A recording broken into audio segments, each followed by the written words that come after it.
Welcome to Archangel Revelations and Prophecies 444. I'm Gat, your host. A viewer requested a birth natal chart analysis, so that's what we're going to do now, and that's what we're looking at the birth natal chart.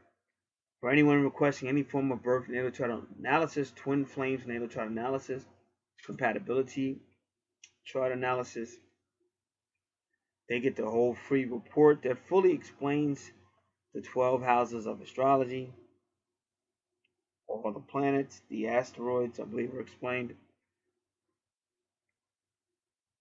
Like I said, the 12 houses. There's other things on how the tarot cards and the Archangel cards connect with the astrology.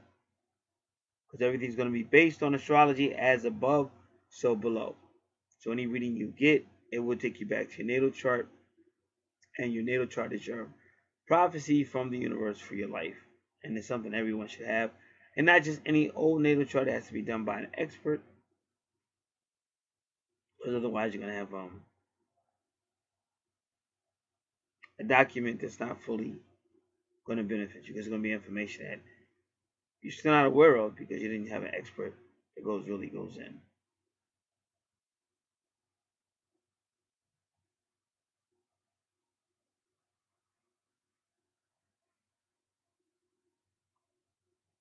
Now, as you can see, pretty much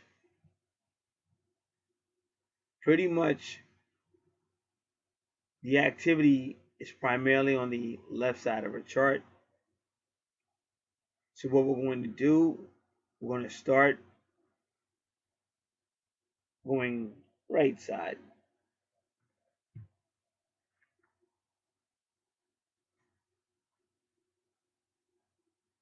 All right, so her first house will be the EP, the East Point, because her AC, her ascendant, is 29 degrees, and that's the anaretic or karmic degree in Libra in the 12th house. So she's definitely gonna have relationship situations, and this is also gonna have a past life connotation because the 12th house deals with your past life, your karma, things of that nature, which we will cover when we get there. But already you can already see this is going to be quite intense because her EP or her first house is run by Aries, but Mars is right there. So this is going to be very intense. Mars used to rule Scorpio. Now Mars rules Aries. Pluto rules Scorpio. But between that first house and that 12th house, you can tell it's going to be a lot of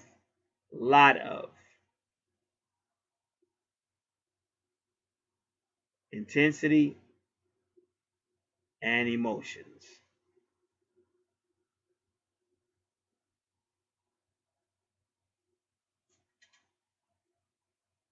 So if somebody was to say, what is your ascendant? Ascendant Libra. Now your ascendant Libra, that's your rising sign. The sun was going over the horizon in the constellation of Libra in the 12th house and 29, the anaretic and karmic degree when you were born. So you're gonna have that Libra, but you're gonna have like even your Pluto is 20 degrees, and that means a judgment card. And judgment card can mean ending, and the 12th house is also about ending. So there will be endings in your relationships, but it's not just like any relationship that maybe it ends or maybe they end, maybe get back together, who knows. Yours will have a death rebirth connotation to it because of Pluto, and because Pluto rules Scorpio, primarily the same thing. And also, when we get there, your 8th house will be of major concern because Pluto rules Scorpio, Scorpio rules your 8th house.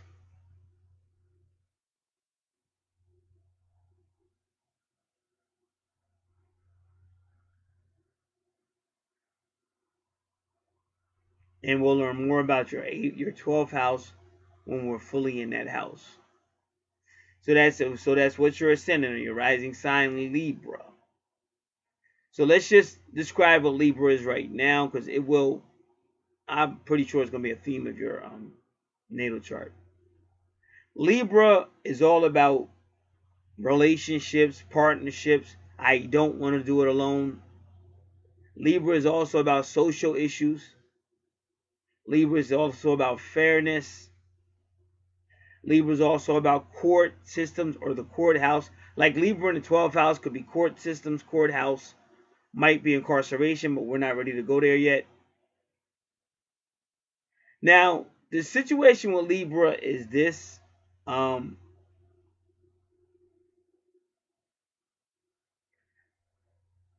Libra tries to do what Libra thinks is fair, or the best way for all involved. But what happens is, and especially in the 12th house, because your 12th house is all about fantasy. Neptune rules Pisces. Pisces rules your 12th house.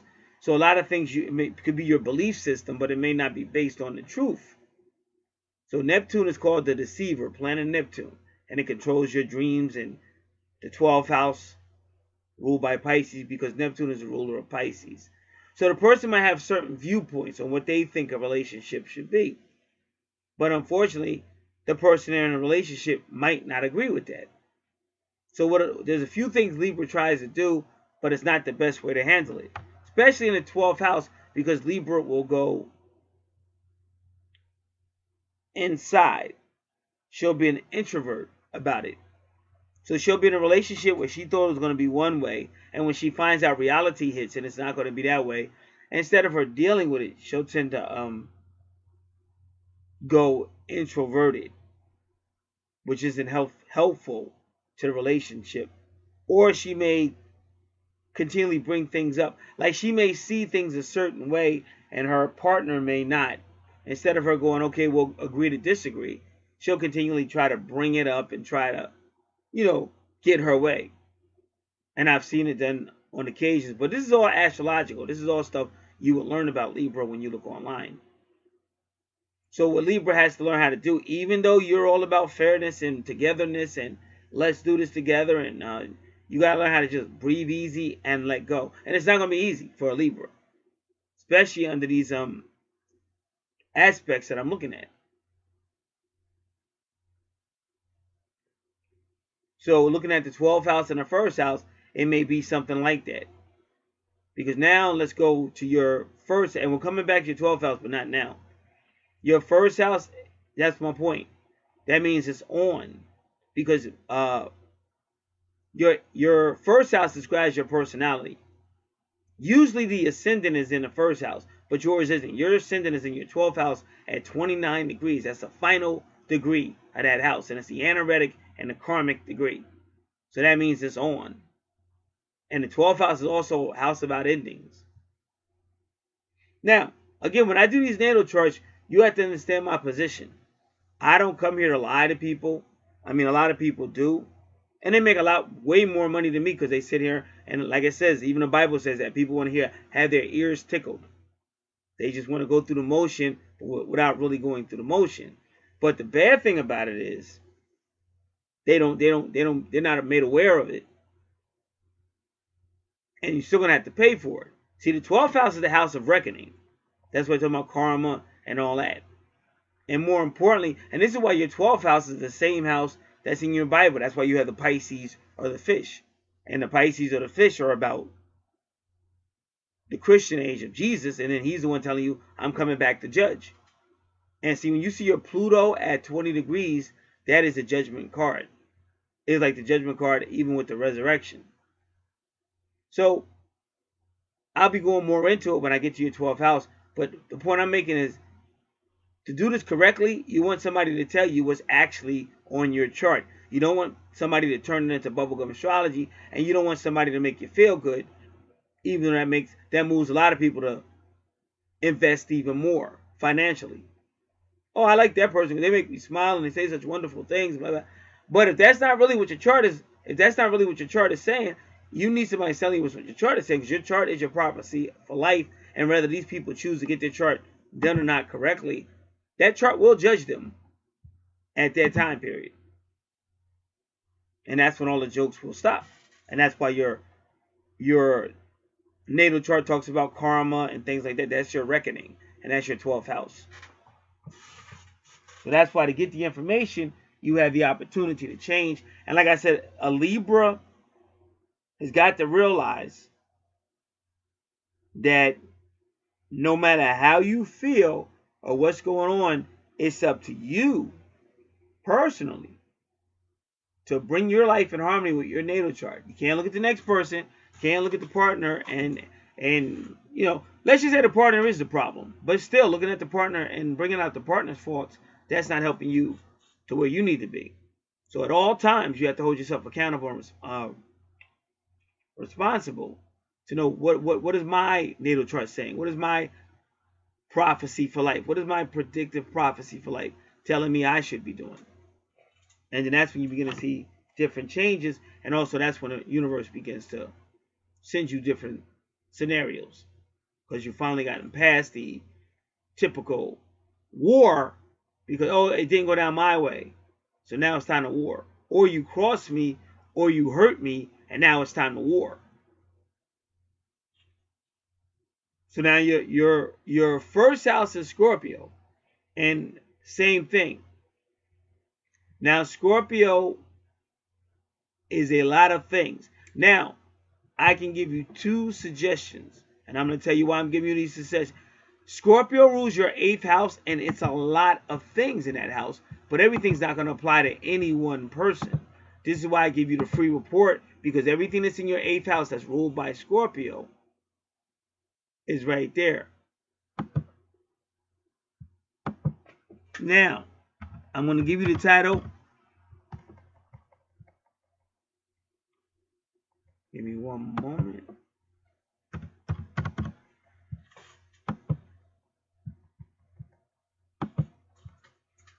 I'm going to my YouTube channel.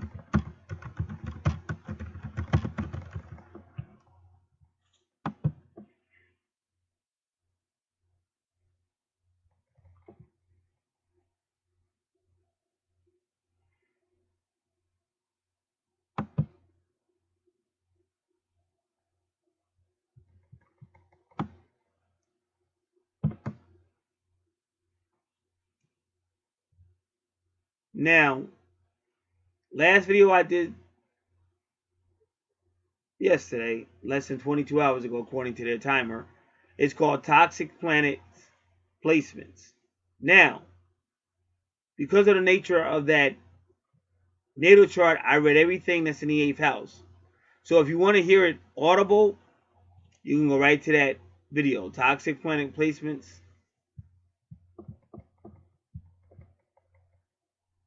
How to deal with anxiety. How to deal with the anxiety. Or you have your copy to read it. Because it's tons of stuff that Scorpio is connected to. And Scorpio rules the 8th house and Pluto rules the 8th house. So because Pluto is in your 12th house, you have some 8th house, 12th house stuff going on.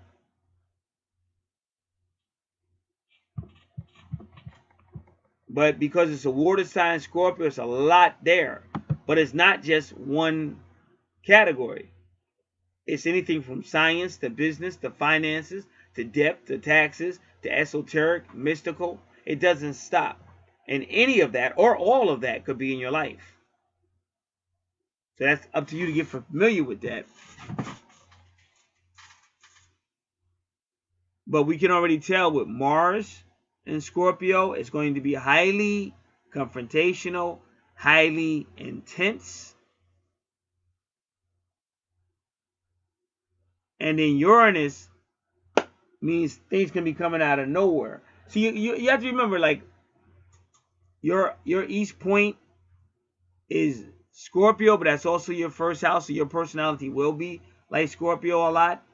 And with your ascendant right on the border there, it's going to be your personality a lot. But you're also going to have Libra there too. But yours is going to be less of a Libra because it's 29 degrees AC. So actually, you're almost closer to entering Scorpio because you're leaving Libra. But that's the, like I said, the relationship and the endings. And that could also have a play on how you view the Libra or the things I said, the relationships and everything that has to do with Libra, everything I said. So now, before we do Uranus in Scorpio, the 6 degrees is usually the Gemini card. That's what that is. It's the lover card. That's Gemini energy. But the lover cards tend to doubt, and so does Scorpio. So that's what I'm trying to say when you understand all this. So even if a person's in a relationship, they're doubting already. And that could be a horrible thing. And don't get me wrong, because a lot of relationships do have issues and just a lot of problems. So I can see why people might want to doubt them. But the bottom line is you're doubting already. So that's almost like putting the nail in the coffin before you even have a really reason to. And not only are you doubting, but with that Mars and Scorpio, you want to go to war.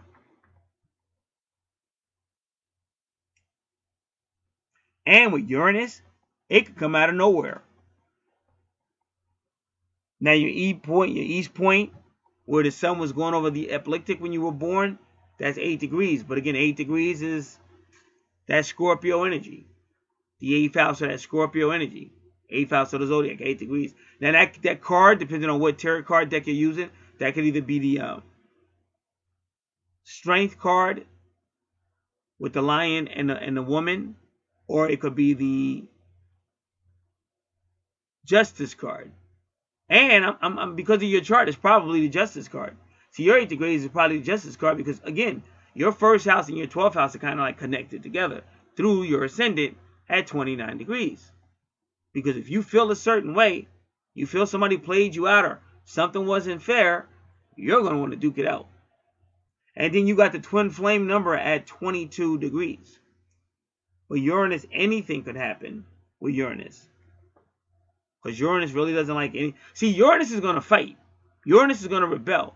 If Uranus thinks you're restrictive, Uranus is going to rebel, going to fight you. If Uranus thinks you're unfair, Uranus is going to fight, going to rebel. Uranus is going to oppose what they feel is making them feel locked in. Like if you're a female, I don't want to be locked into a guy that's cheating on me. So that's the same thing. And in that person's mind, that's the same thing as Saturn. Saturn trying to make all the rules and control me. And ironically, see, your whole relationship, your whole 12th house is karmic. You got Saturn and Pluto. No, excuse me. But your Saturn is almost in your 12th house too. It's at 28 degrees.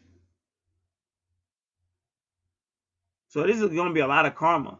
A lot of karma. And the 12th house is karmic. And I would use the word explosive more than the word powerful. But it's going to be powerful. It's going to be powerfully explosive. The number 22 is really the twin flame number.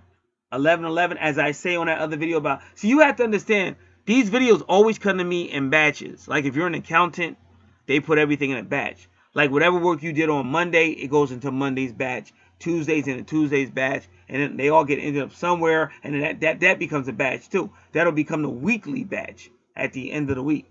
So when I do these readings, they usually come in batch. I'll get all Pisces or all Leos or the same type of energy almost. It comes in batches. Because again, I'm telling you, the universe is always in control.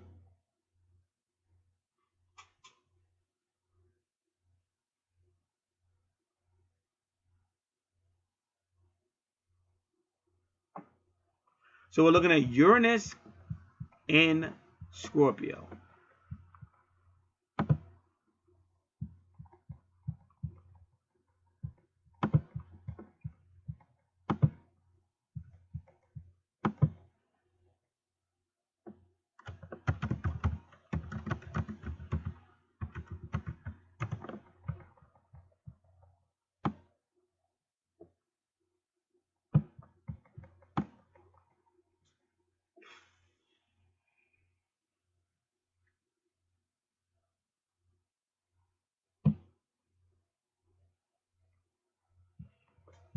And like I said, give me a moment because I'm pulling these up now.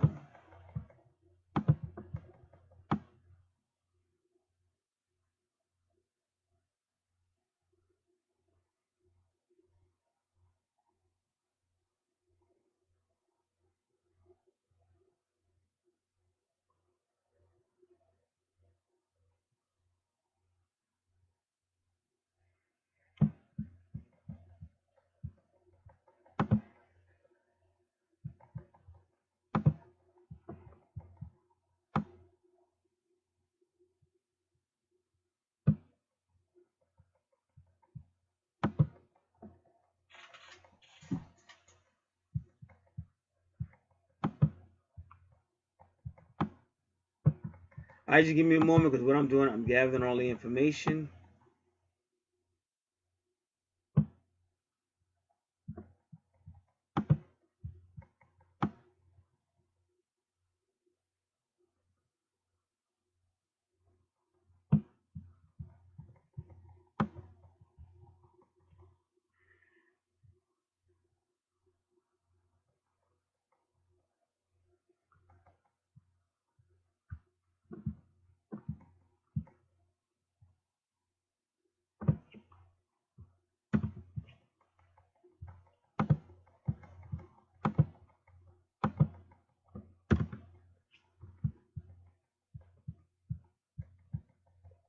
Alright, like I said, I'm getting all this together.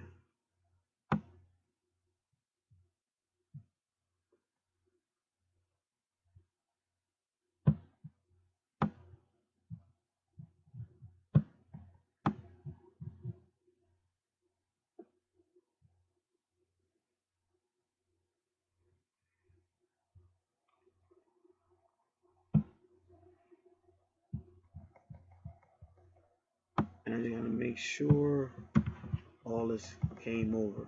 I moved it, but some of the stuff is not even showing up, so I'm making sure this is the right information. Yep.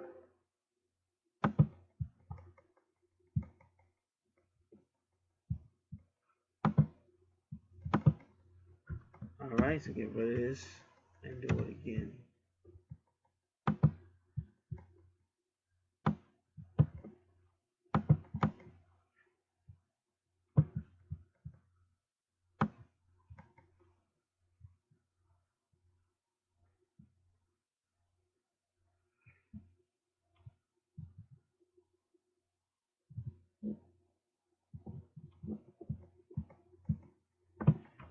Alright, let's see if it works this time.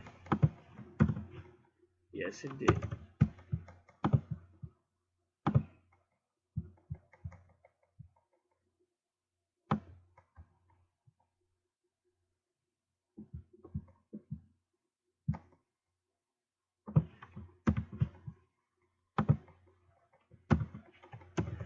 So again, with this situation, Libra and everything I'm saying in the 12th house, this is the person that looks at the ideal relationship or the ideal balance situation. But unfortunately, life is not ideal. Life is real. So even your Mr. Perfect is going to have flaws.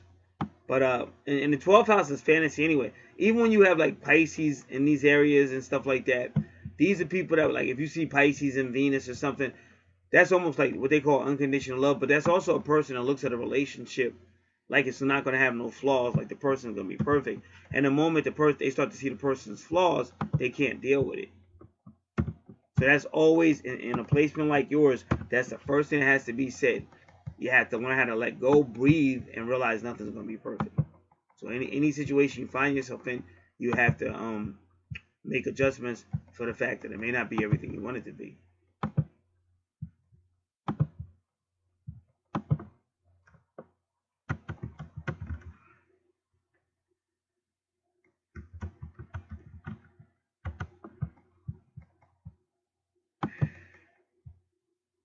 Like I said, give me a moment. I'm almost there.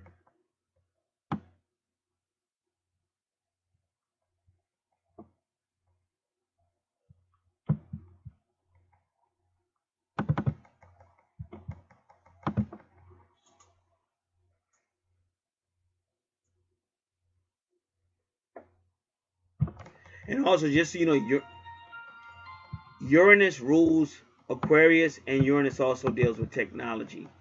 Just so you know that as well.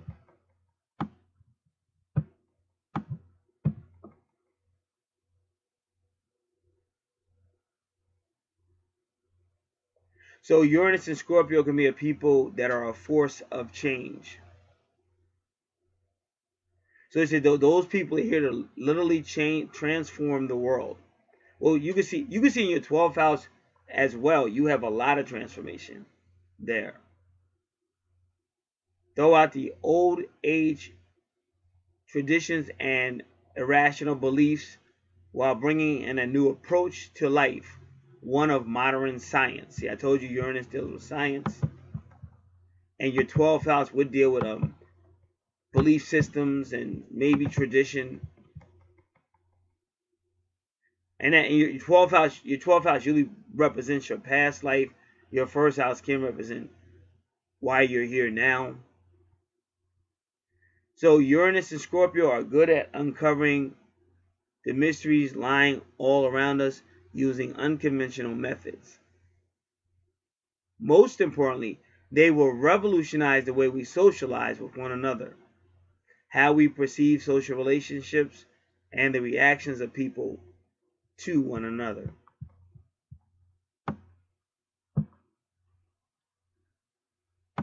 Their style is passionate and resourceful. Top qualities is intuitive, loyal, and affectionate.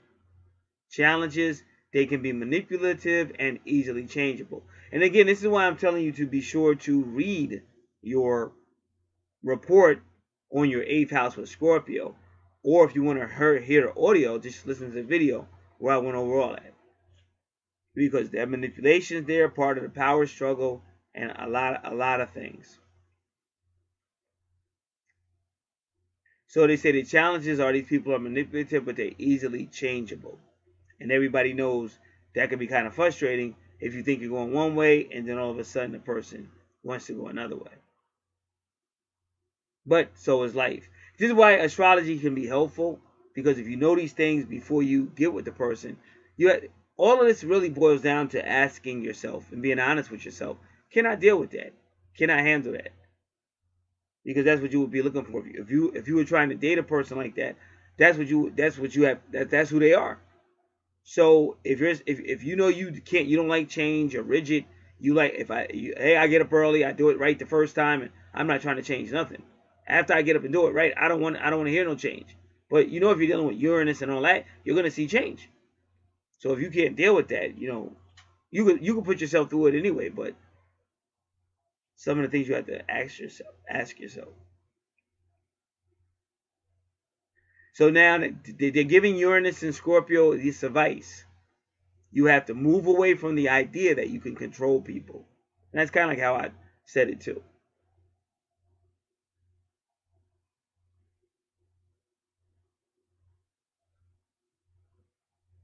So I'm sure they're talking about Sigmund Freud. In fact, I'm going to look it up. They say these people are Freud's descendant walking on Earth.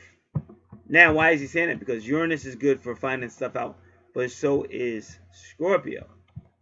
And not only will they find it out, but they'll have answers for it as well. That's why they're here to transform situations.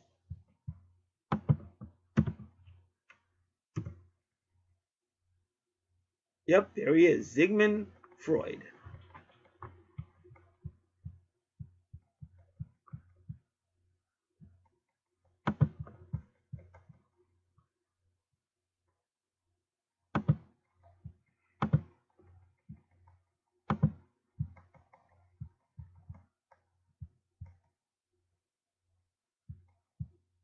So they say that this Uranus in Scorpio is one of the most determined and gritty individuals on the zodiac.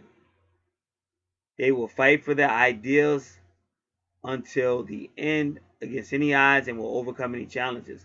Yeah, but see, what I'm saying is when you're in a relationship, I mean, things can just get ugly. Like people just view relationships differently, But I don't think technically, like if you meet somebody, you feel a relationship should be going this way, and the person don't want it to go that way for whatever reason. So then you put on your boxing gloves and go back in, and you go toe to toe with this person, and all of a sudden now they're doing it your way.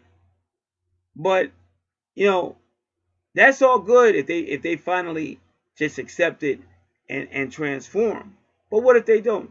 So now you got somebody with you that's kind of resentful. Now it's internal. Remember that 12th house is all about the internal.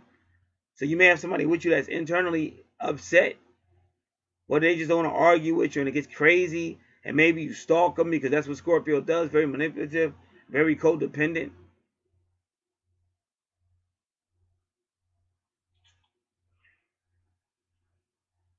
So Uranus Scorpio is persevering, innovative. They come up with brilliant ideas that offer great opportunities. They can solve a lot of problems.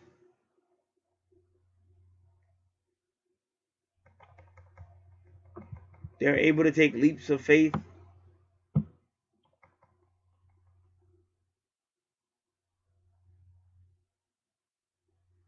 But sometimes they dive into stuff that they don't win.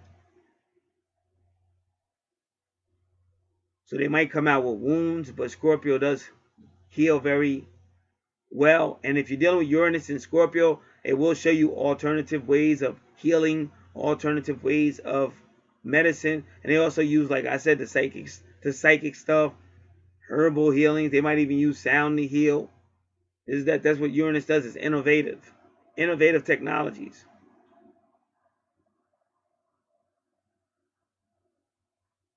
So the intensity of a Uranus Scorpio, and you got Mars as well, is so intense that no one can diminish it.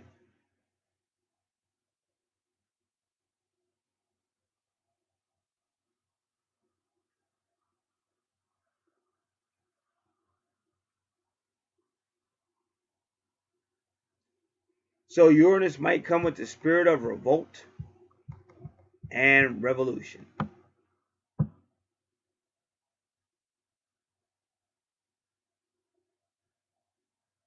So a Uranus Scorpio is a person who will build the bridge to the skies, crack open the dome of ignorance and tradition that we're wallowing under.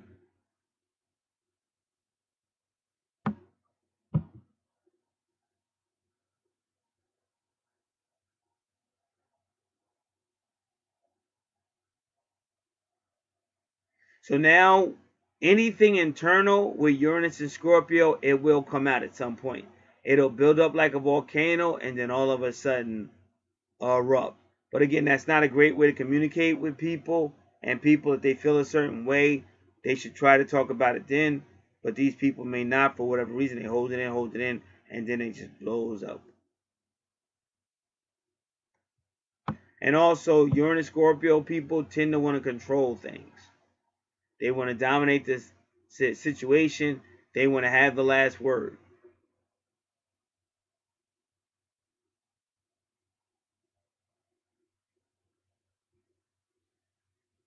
And they're intense and fierce competitors.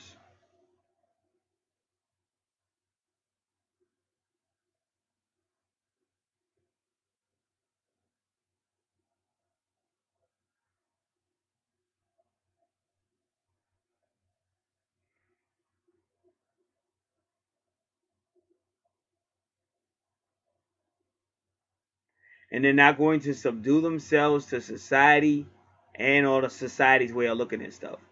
Like I said, because this really is a piece of work. Because Libra is already going to have its way of what they think a relationship is and how they think things should go. But what we're looking at is a person that says, "Oh yeah," like they're not going to like when you basically challenge their idealism of what they think should the way should be. They're rolling up them sleeves. They're ready to go in. They will fight against greater control by others and show no hesitation when they must put their plan into action. And they say they are also a complicated lover.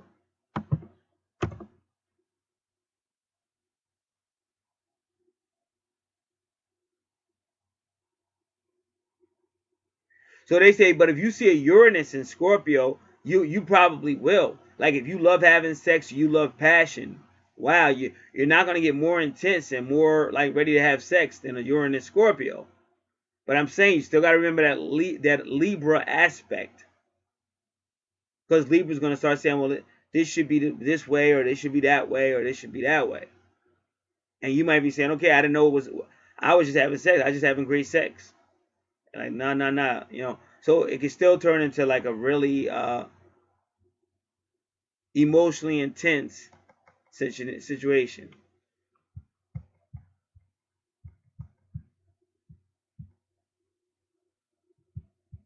So they say that these people, Uranus and Scorpio, have a hyper energetic attitude, and they will not, their attention won't stay too long.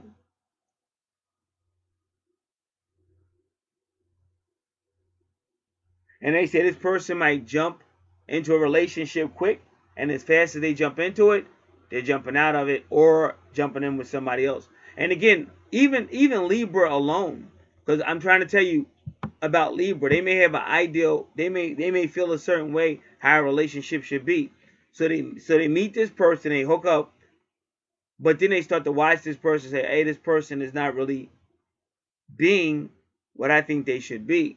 So instead of the Libra telling that person how they feel, they just start pulling away. And the person may not be aware of it at first, but the Libra might be at the job, and now they're kind of like more and more becoming more and more friendly with the person they work with at the job, because they're kind of pushing the other person away, but they're not telling the person. So then that could be a problem. Like, why? What is this going on? Why? So again, Libra will want to learn how to talk and speak up if they feel a certain way. If they thought the relationship was supposed to go this way, but it's not, instead of them keeping it how they feel inside, and then kind of like withdrawing from a relationship secretly, or just flirting with another guy at work, or whatever the case might be, they have to learn how to talk about it and learn how to find out where do we go from here. Uranus Scorpio people are very unpredictable individuals.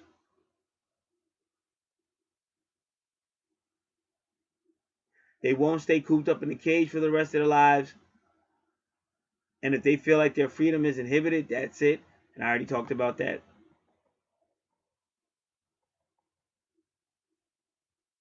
Now, this part is funny. It says that Uranus and Scorpio, are afraid of those negative feelings that appear in a relationship. But they're because it says jealousy and possessiveness. Well, that's Scorpio. So how are they afraid of these emotions if they got them? So we don't know. Like, I don't know. I don't even know. To me, that doesn't make sense. I mean, how could you be afraid of your mate being jealous or possessive if you're jealous and possessive? So that could be like another. If that's true, then the guy's looking at you like you're a hypocrite. But I recently did that. I don't know if that's in that video I'm telling you to listen to, but I recently did that. I said it's like a guy could be with his girlfriend, and her phone is ringing all day long, and she's talking on the phone, and she's whispering, and she's going in the room, and she's closing the door, and she's walking through the house or apartment on her phone, on her phone, on her phone, on her phone, on her phone. But the moment his phone rings, she goes, "Who is that?" Like, wait a minute, how come I gotta tell you who's calling me? But you've been on that freaking phone for 4 or 5 hours all over, whispering, closing doors. How come you can't tell me who you're talking to? So these are the things that make a contention in relationships. And some people are able to deal with it. Some people just argue about it or deal with it, but some people won't. Or those are the things that lead to infidelity. Like, somebody might stay with you, but that doesn't mean they're going to be, when they can get away from you, they're going to cheat on you. Because why? Because they don't really have a communication with you, or it seems like you're controlling the situation and they don't want it. Like a male or a female may decide not to argue. They won't argue with you, but they're still going to go out and be with somebody else. They'll still be technically in a relationship with you, but they also go to somebody else because they feel like, well, you're pissing me off and we're not working this out.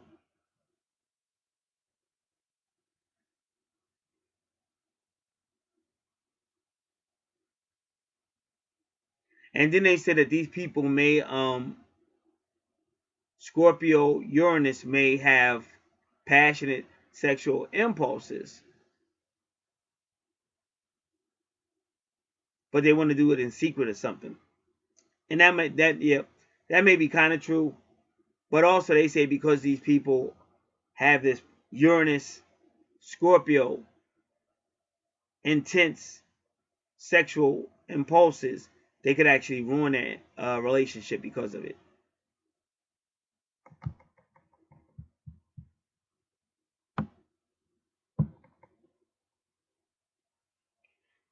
And the 12th house can be the house of secrets, and it can also be the house of secret affairs and stuff like that, especially with Libra there.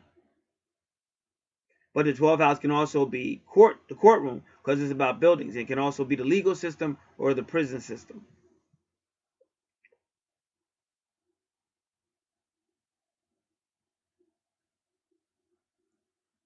So they're saying if this Scorpio Uranus has a partner who doesn't like all that intensity and all that secrecy and all that turn on, turn off, they may not like it because they may want to be treated tenderly and they don't want all that intensity that a Scorpio Uranus might bring.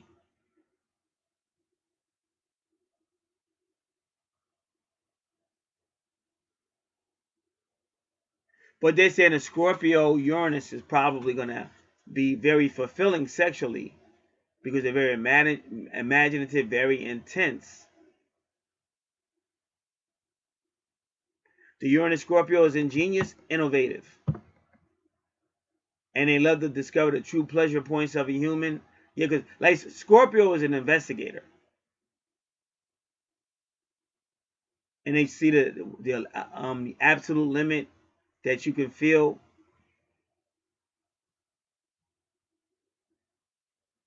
Oh, this word is crazy. Paroxysm. Paroxysm. Paroxysm of satisfaction.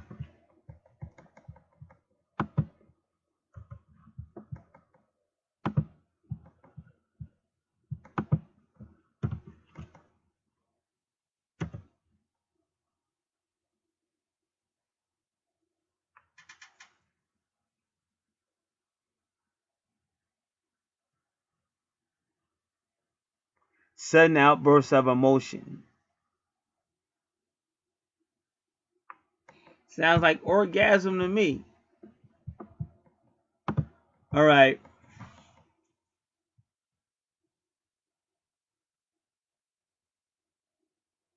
So the Uranus Scorpio are very determined. Once they have started a project, they will not stop until either they successfully completed it or have found it impossible to continue. But see, that's what I'm trying to say. Like, y'all got to understand, like, nowadays, qualities that may have seemed good many, many decades ago, now they're a pain in the ass. Like, one example, beautiful woman came in the store 2 days ago, and ironically, she actually was, like, flirting with me and stuff. Now, you can't get overexcited because you could ruin it, you know?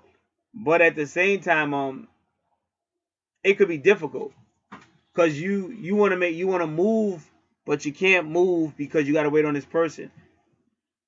Like another example was many years ago, like over 10 years ago, female I was interested in, and she wanted to play hard to get or whatever she was doing, but we weren't moving. And I was talking to her, whatever, we weren't moving.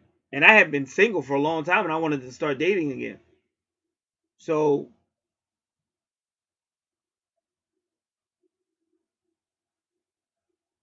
then I was just hanging out one night, and some female initiated everything. So me and her started talking. And then the other female, she was mad about it. Now, the point being made is, well, okay, I've been talking to you for weeks and you haven't really said too much. So how can you really be mad? But she was mad about it.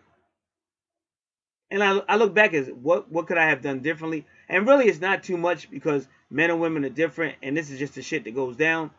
But you know, I could have been more let her know. Kind of interested in you and blah blah blah, but I totally understand. But either way, I could have said something like that. But like at that time, I wasn't even thinking about it. I hadn't dated in a long time, so I wasn't thinking about it, and I was being respectful to her. You know what I'm saying? So when she wasn't really responding, I just moved on. But she took it as disrespect and stuff. So it is what it is. And that situation was never resolved.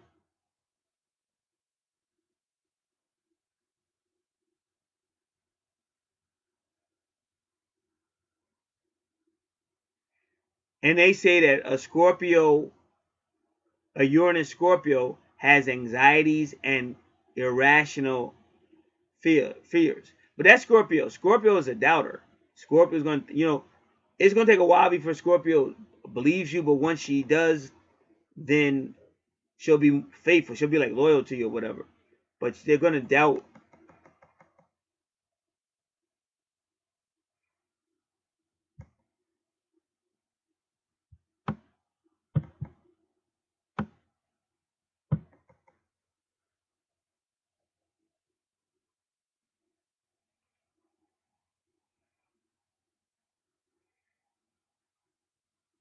So also they have this is like a Leo.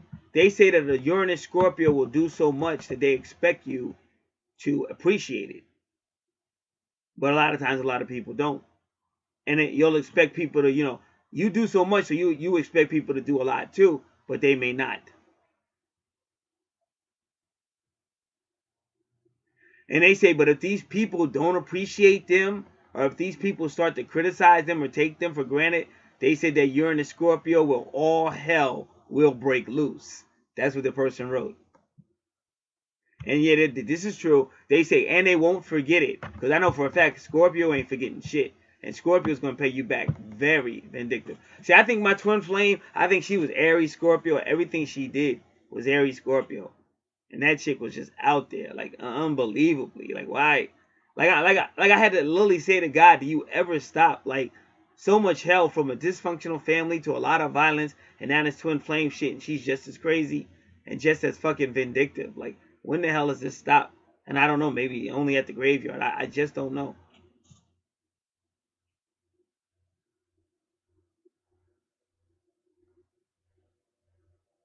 So that the Uranus Scorpio is upset because they had a preconceived idea. See, that's that idealism. They had a preconceived ideal of how this was supposed to go. But then when reality hits and it doesn't go this way, like they say, all hell is going to break loose. So this is a person who's all or nothing.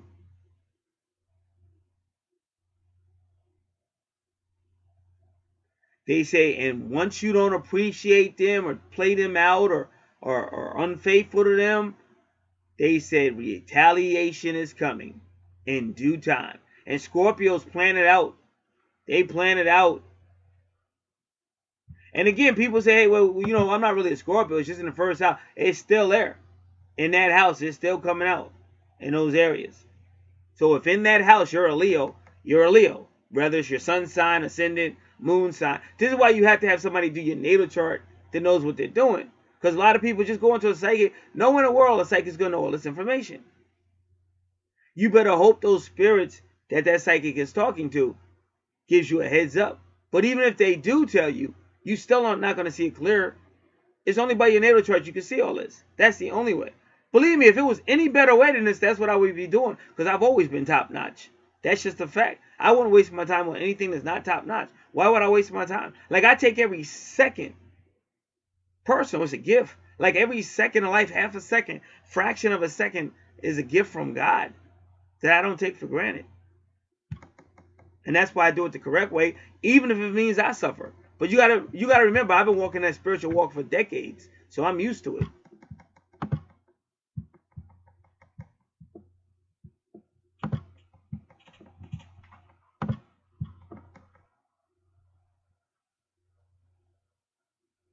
So they said that Uranus Scorpio will retaliate in due time with a swift act of revenge. But I don't know. I'm going to take out swift act of revenge, because they're going to set you up however they set you up. It could be swift, but it may not be. But believe me, it will definitely be a potent act of revenge.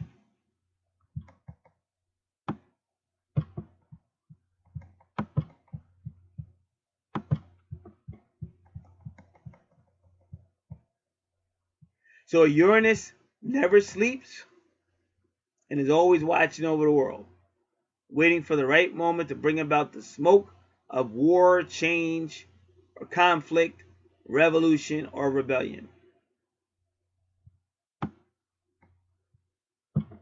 Remember, the Archangel cards is Ariel. Well, that's Aries. So that's Aries and Mars. Now the Uranus card is Uriel for the Archangel cards. But Uranus rules Aquarius.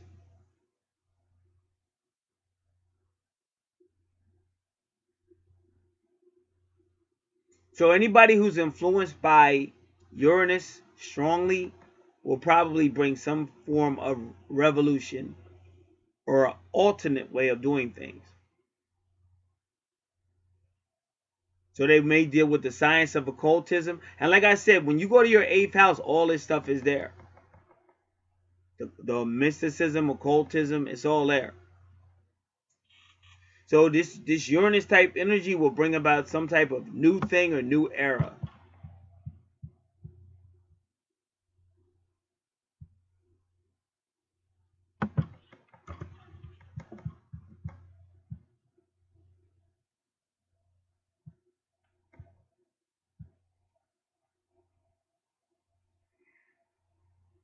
So a Uranus woman, Uranus Scorpio woman, when she feels some type of challenge, that's when she becomes this Uranus Scorpio superwoman.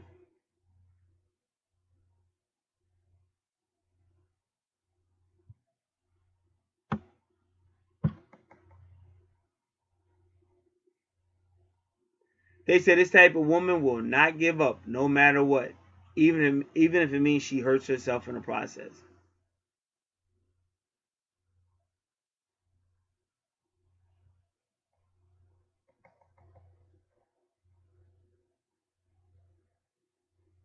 And they warn her against obsession.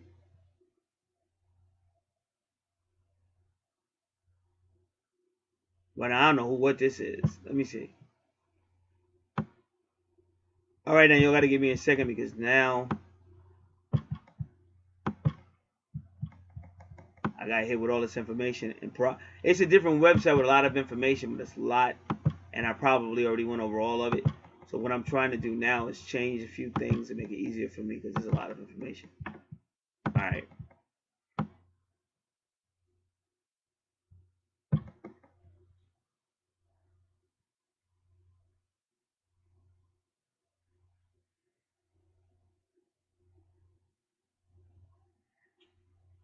So again, these people have a lot of intelligence and in-depth study about anything. And I don't know why.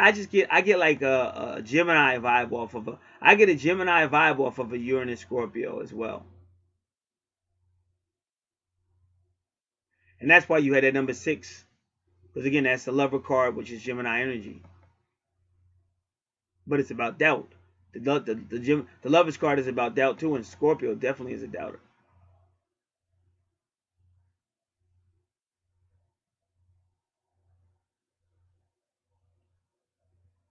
So they say this person might also be into philosophical or psychological and even physics, this Uranus Scorpio. But remember, you're going to get into philosophy or even psychology. Now you're dealing with Sagittarius energy.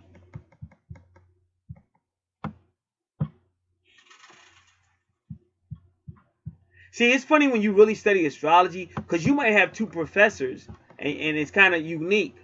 So you'll see that they're almost similar because they might both be into psychology or something like that. But that one that has that Scorpio Uranus thing going on, it's going to be way different. And that's why whenever you get to work with people or you're somewhere with people and you be like they're almost a lot alike, but you can clearly see that they're not. Like take Chris Jericho. Let's talk wrestling. Let's talk professional wrestling. Let's take Chris Jericho and CM Punk. Now they're both extreme in that ring. They both take their craft seriously. They both can spin around and fly off the ropes and do all kind of crazy junk in that ring. And they both play emotional characters. But the difference is, no matter what's going on, Chris Jericho has been able to be emotionally stable through it all. Because he's been in different federations. You name it, he's been there. So no matter what the bullshit was or the politics, he may not have liked it, but Chris Jericho never got so emotional that he fucked his career up or burnt a lot of bridges, because he's still fighting. Whereas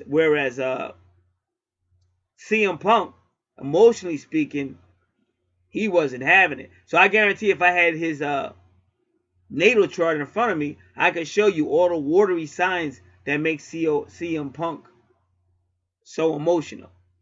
And so emotional that he was ready to duke it out with Triple H and Vincent McMahon, all the power hitters. He was willing to go on TV and expose them to their face. But you're burning bridges. And at the end of it all, you may have to go home someday. And then the sad thing about it was when he left the WWE and tried to fight and mix arts, MMA, he kept getting beat easy. So he would have been better off at the WWE, even if they weren't pushing him the way he wanted them to, because he still was getting a paycheck.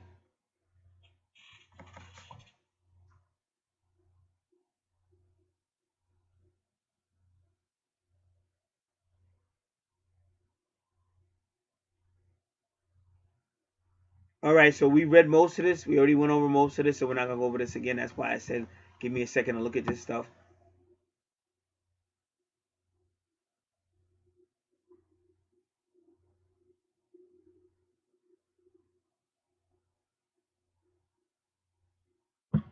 Now this person is saying that a Scorpio, a Uranus Scorpio, will show aggression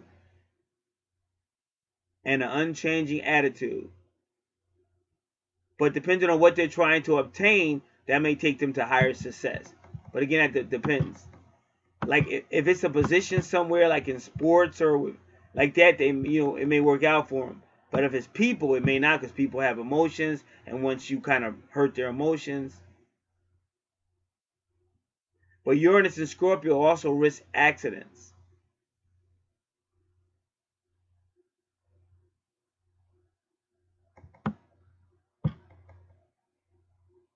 Very unpredictable people. They say you could be a good companion with a Uranus Scorpio, a good companion, and they'll still break up with you.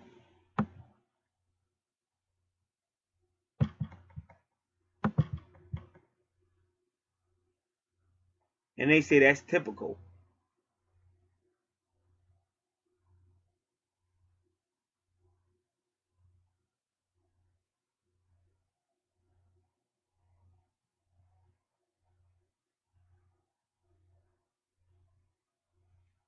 So they say if a Uranus Scorpio goes into medicine, wellness, or psychology, it'll benefit the masses. And remember, they're pushing you into a new way of doing things, or a new era.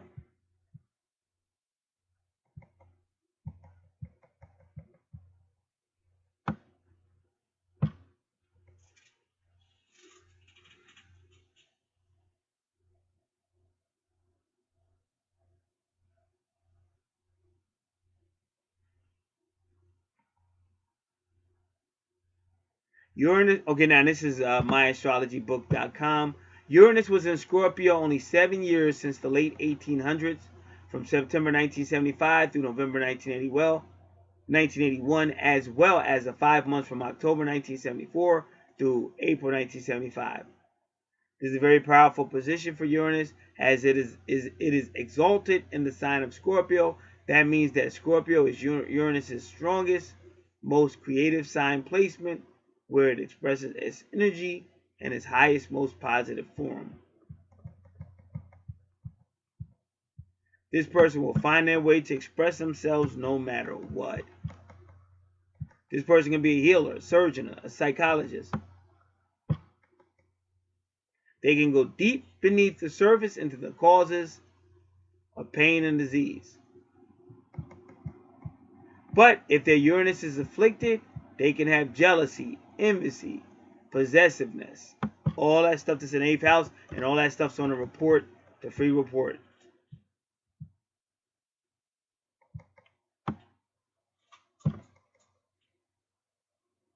So this person is capable or either giving you the highest end of Scorpio, which is healing, or the lowest end, which is jealousy, fleshly behavior, lustful behavior, even animalistic behavior.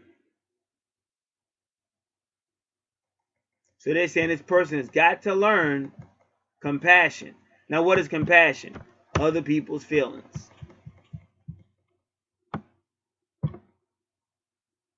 So when a person's very passionate, when they say, well, this is how I think things should be, but caring about other people's feelings, they won't be so quick to be so domineering.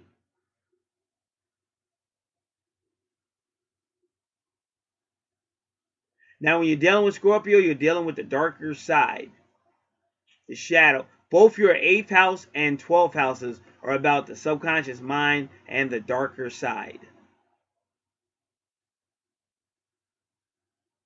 So with Uranus and Scorpio, you have to be very careful of dealing with drugs and alcohol and things of that nature.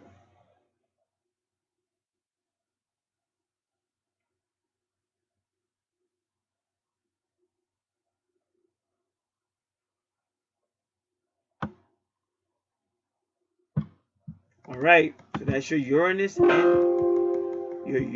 and Scorpio in your first house, which is your personality house, which is how the world will see you. But because your ascendant is right there, and in the 12th house, it's still going to be talking about relationships. You can't get past it. And that's what your 22 degrees. Uranus is also relationships. And also the number 22 card is really in the major arcana of the tarot card number 0 to 21.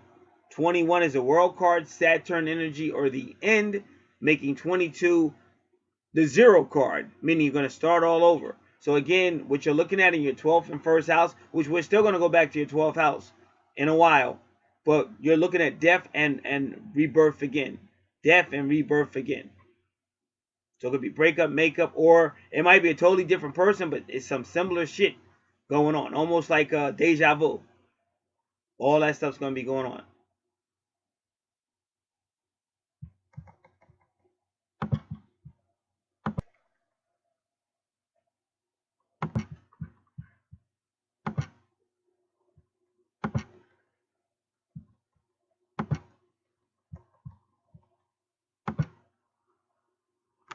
All right.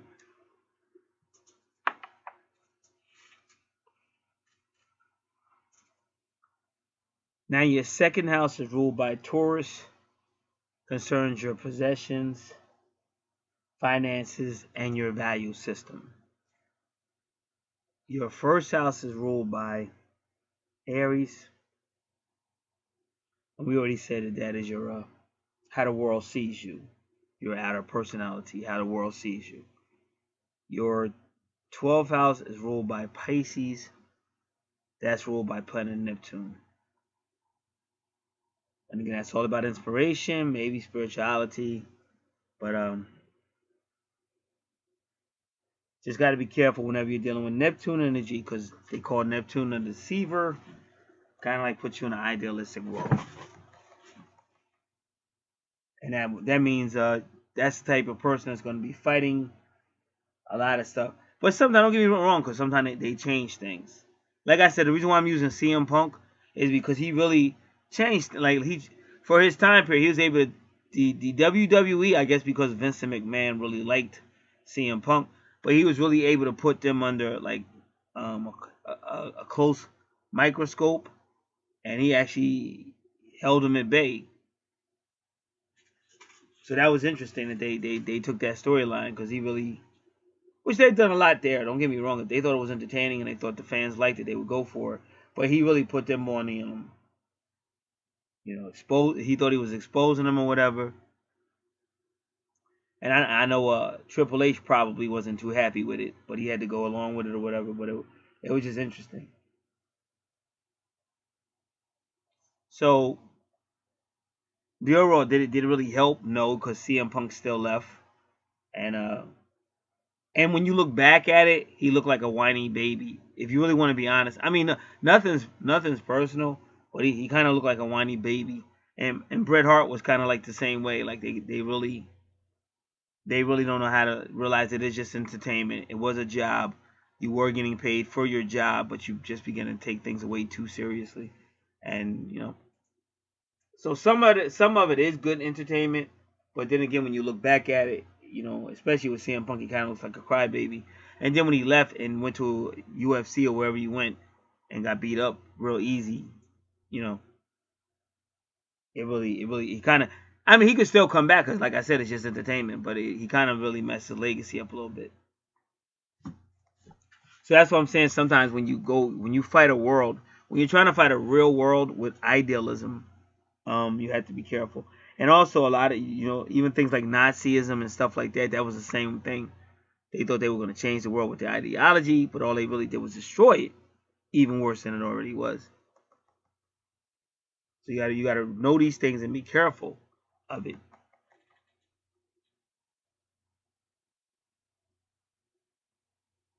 So your second house, let's just look at Neptune and Sagittarius. And also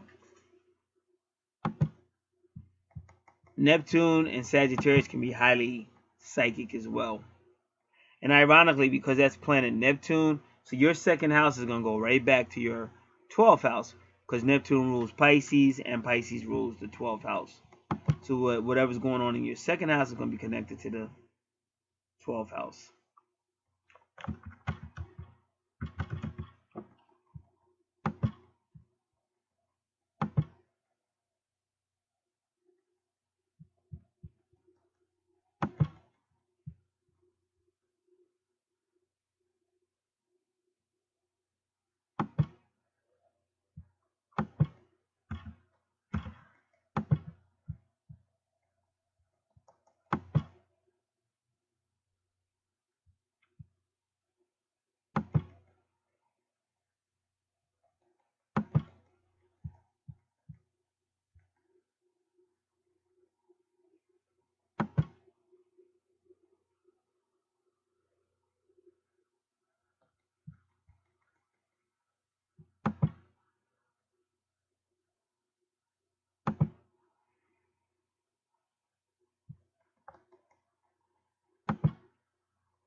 All right, so like I said, Neptune and Sagittarius.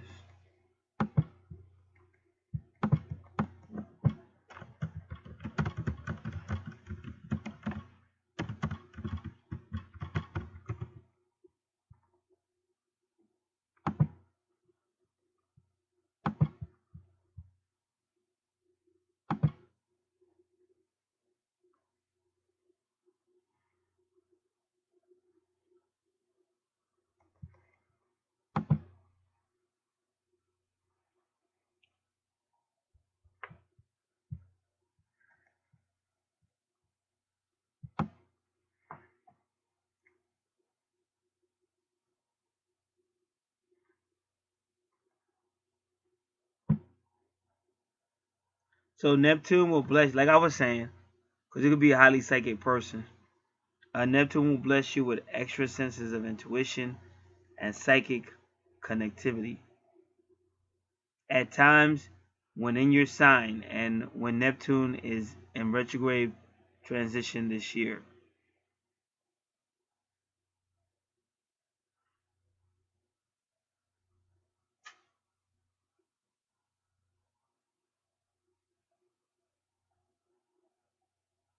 So then that I just because I'm at the trusted psychic mediums, and it's kind of funny, and they're telling me if you have a spirit animal, that spirit animal will actually manifest itself in its life. So if you're somewhere and you keep seeing like same type of animal or same type of whatever, they're saying that's probably your spirit animal.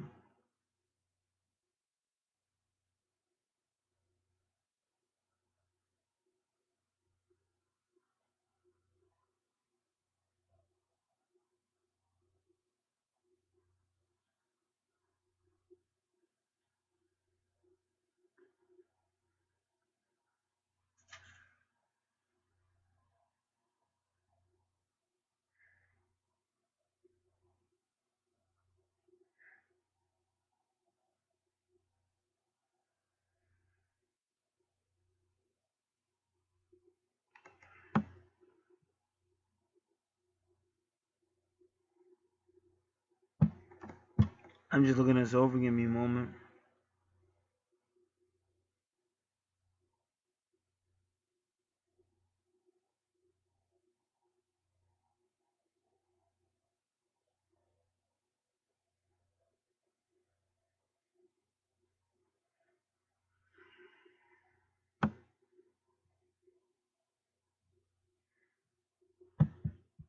All right, they were going off on some stuff, but I don't know.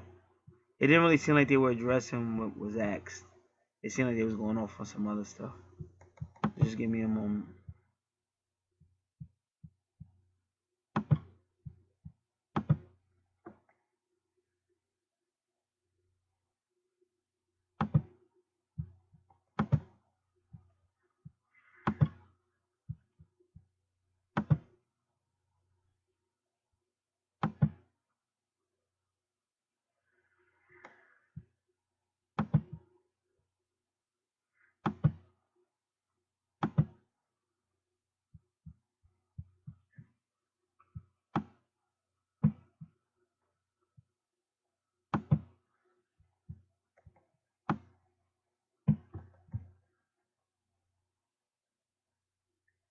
So souls who incarnated to planet Earth when Neptune was in Sagittarius are very intuitive and may have psychic ability and tend to seek experiences that expand both your senses and your spirit.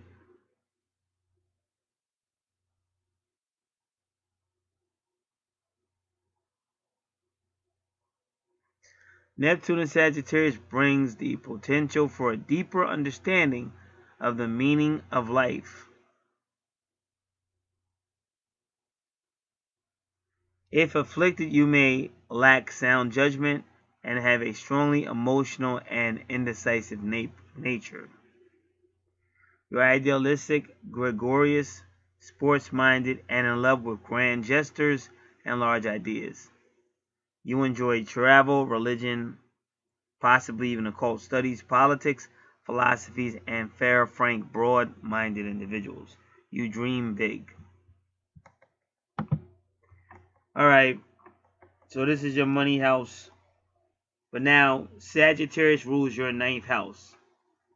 Your ninth house is all about your higher self, long distance travel, foreigners, foreign things,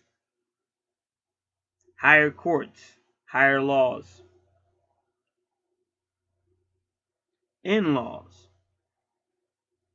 religion, philosophy, culture. So it's these areas where you tend to, these areas are connected to your money. This is your money house, the second house. Now, again, in these areas in your second house, and it's probably telling you that's kind of like how you like to spend your money, because Neptune is there. But it's very idealistic because the sun is 19 degrees, which is the sun card. So it's very idealistic to say, well, that's how you would like to spend your money in those areas I just named. But again, it's very idealistic.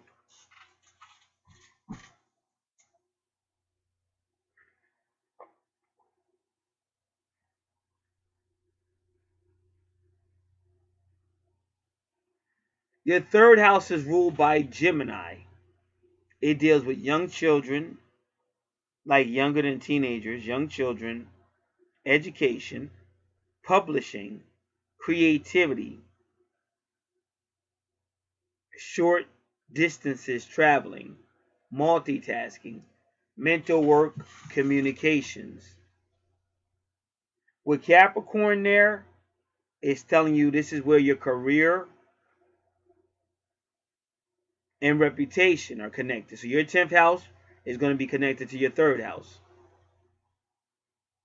But it's also telling you that in this house, you may be a little bit serious, maybe even a little bit cold in those areas. So remember, when you're dealing anything with dealing with younger children, you have to be careful because you don't want to come across as being too rigid or too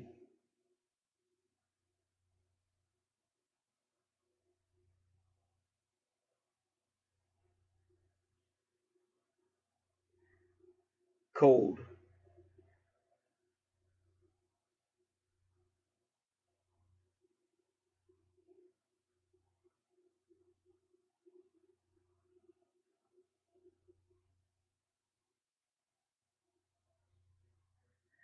All right, your fourth house, ruled by Cancer. Your fourth house has to do with teenage to adult education, land, property, or real estate, family and ancestors, the heart and health, vehicle and travel. Also in your fourth house is Imum Coeli. Now this would be your mother, whoever served as a mother in a mother capacity when you were younger. This would be your mother, Imum Coeli, and she'll be in your subconscious mind the whole time you're here on planet Earth. And again, this is where you get the Sigmund Freud from. Now you have Aquarius in your fourth house. So this is a person who went a lot of places, and wherever they went, for the most part, those places became their family. Because the 11th, Aquarius rules the 11th house, and that's friends, association, groups, or community. So this person is saying those people are like their family. So usually those type of people may have traveled, and they may not have been brought up in a standard traditional family, but they were around other people who they acted like were family, or they called them family. Now, fifth house, what do we have here? Pisces in the fifth house. So once again, this is the person who's going to put the person they have feelings for on a pedestal. Pisces, ruled by Neptune, is going to give you that sacrificing. Because when we get to your 12th house, we will be spending time in your 12th house. But Neptune rules Pisces, and they both rule your 12th house. And that's all about sacrificing and maybe loving somebody more than you love yourself, or burning yourself out for other people. So you have to learn how to say no. The best way you can help a person is to show them how to help themselves. So let's just say you're in the 12th house and somebody needs a ride or whatever, and they're always calling you. And you think because you're in the 12th house and because it's a 12th house, you're supposed to help other people. You make the mistake of taking on that capacity. But the 12th house does not mean you become a flunky, nor does the 12th house mean you burn yourself out helping other people. What the 12th house means is that you help people best you can, but the best help you can give anybody is to show them or tell them how they can do it them damn self, and stop picking up the phone thinking somebody else is supposed to get it. And therefore you've completed your karma in the 12th house of helping people help themselves, and also you don't burn yourself out or sacrifice yourself or martyr yourself. But that's what you're going to do in the 5th house of love, romance, because this house is ruled by Leo, and the 4th house is ruled by Cancer and the moon. And that the moon is connected to the mother. So in the 5th house,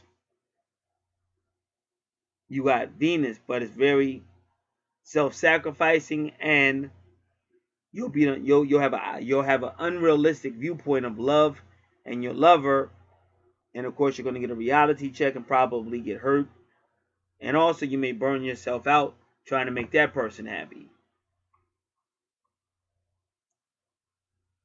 Now your 6th house is ruled by Virgo. Now your 6th house is about health, healing, service. In fact, a lot of times when you see the Mars or Aries in the 6th house, that could be somebody that served in some type of military or any type of organization where you're service minded.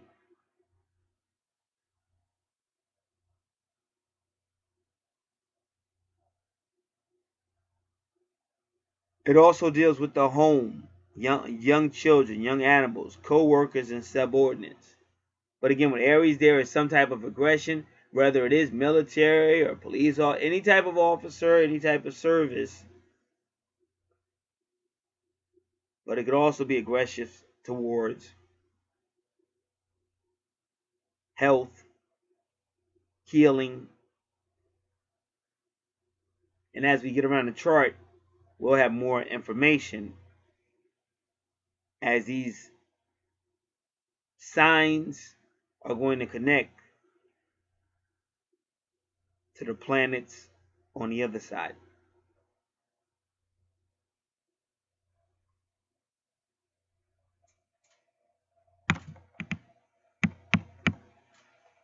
Your 7th house, ruled by Libra, and you have Taurus there. Now, as you notice on a lot of natal charts, whenever you get to the 7th house or anything that has to do with relationships to two people, you start seeing retrogrades.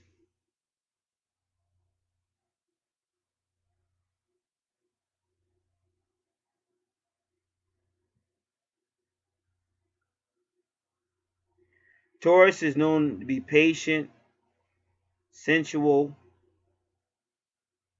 It deals with the 5 senses.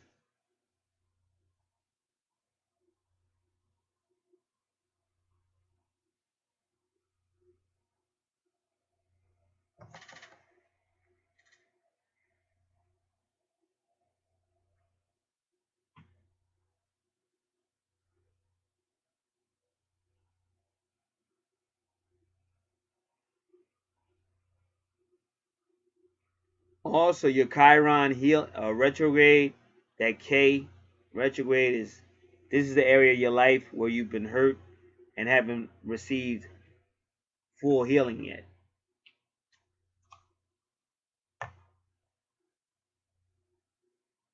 As I said, Taurus can be sensual as well. The five senses.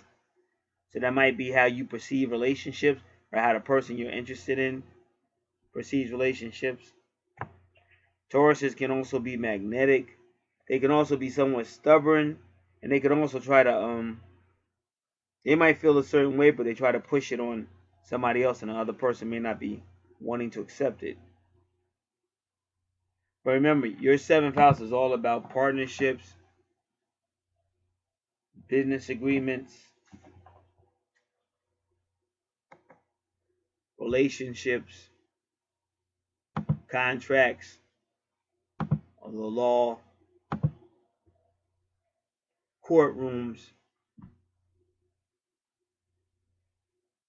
So Pallas retrograde is also about social issues, because Libra is interested in helping people with social issues. Well, Pallas retrograde is about helping the less fortunate, the minorities, and things of that nature. And at 5 degrees, yeah, so you got the Pope here. And your 7th house, you got the Pope card. It's the Hierophant. It's the number 5 tarot card. And it's Taurus energy. So you have a spiritual connection. It's probably the male, but it could be you as well. But you have like a connection to this person who is kind of like a spiritual whatever. And remember, the Pope can be anybody. You know, it could be anybody like a reverend, a priest, or anything. But it could also be someone. Excuse me. Someone who has a spiritual concern and also a concern for, the less fortunate. But it could also be you. But I'm pretty sure it's male energy, but it might not. And then you see it again. You see the moon. The number 18 is the moon card.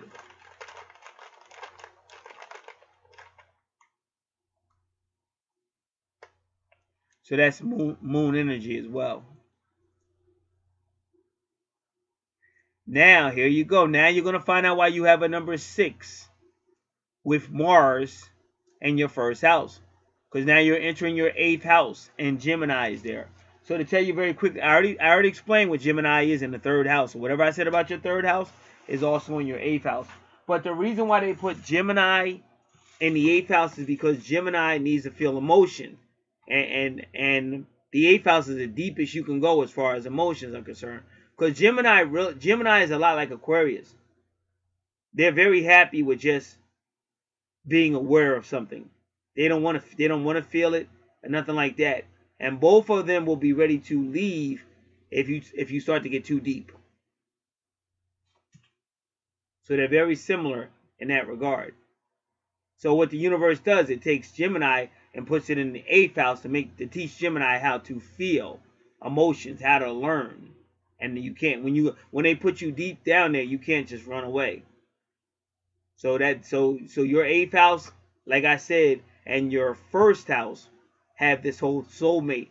See that cross represents your soulmate, who is any person in your soul family, but you two probably have some type of a closer connection. But it could also be your twin flame, which is your twin soul. Same soul, different body. Now, at 10 degrees, that's the Jupiter card or the Wheel of Fortune. But what do we know about the Wheel of Fortune? Well, sometimes it goes one way, sometimes it goes the other way. But that's what we were talking about in your 1st house and even in your 12th house about death and rebirth and all that other stuff. Things coming out of nowhere, almost as if it's bipolar. And really, that's what the Wheel of Fortune card could be considered to be bipolar. Because one day it might say, oh, it's not your day today. Oh, man. But then another day, it's like, wow. It's like you just keep getting blessed. You don't understand it. That's like some bipolar energy.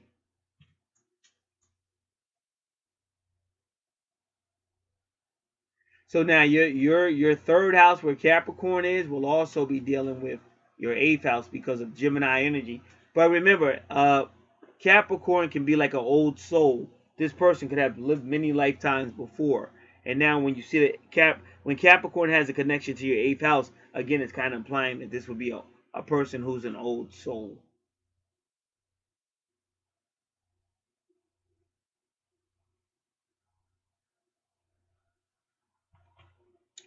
Now, when you get to your 9th house, now you kind of see it. And your 4th house is Aquarius. And I told you, that's usually the person that's traveling or going somewhere. And other people become their family that are not really their bloodline family, but they're just people that call them family. These could be friends, association, groups. But now in your 9th house, ruled by Sagittarius, and this might be why your money is going in that direction. But that's where your family is. And I told you, this could be foreigners, this could be in-laws, this could be long distance situations. But that's your family. And ironically, you have 11 degrees. Again, that 11 could be the Leo card, which is the strength card. But that 11 could also be the Justice card or the Libra card. And ironically, it's 11 degrees and 20 minutes. And that 20 could be the Justice card. So right here in your 9th house, you may be dealing with some type of justice. And that might have to do with your relatives or possibly in-laws or people who are foreign or far away. But it's something that may have to go through, like I said, because the 9th house Sagittarius is all about higher courts. And in that case, it looks like you're number 11. 11 degrees would be the Justice card, which is Libra energy. And if you're looking, your Cancer, that 6-9 looks like a square. It's squaring your Libra.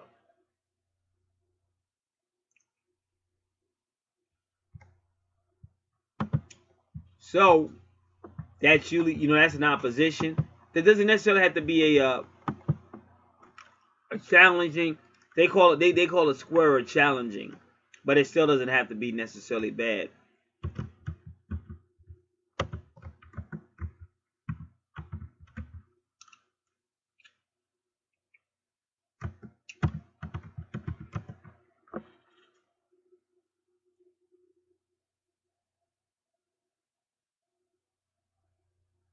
All right.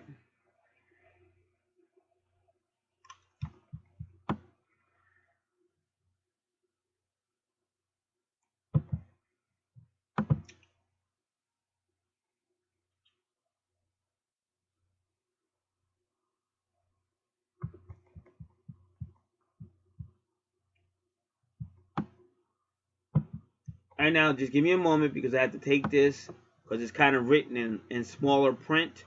So what I do, I copy it and put it on my Word document, make it bigger in font size, I guess you call it, to make it easier to read.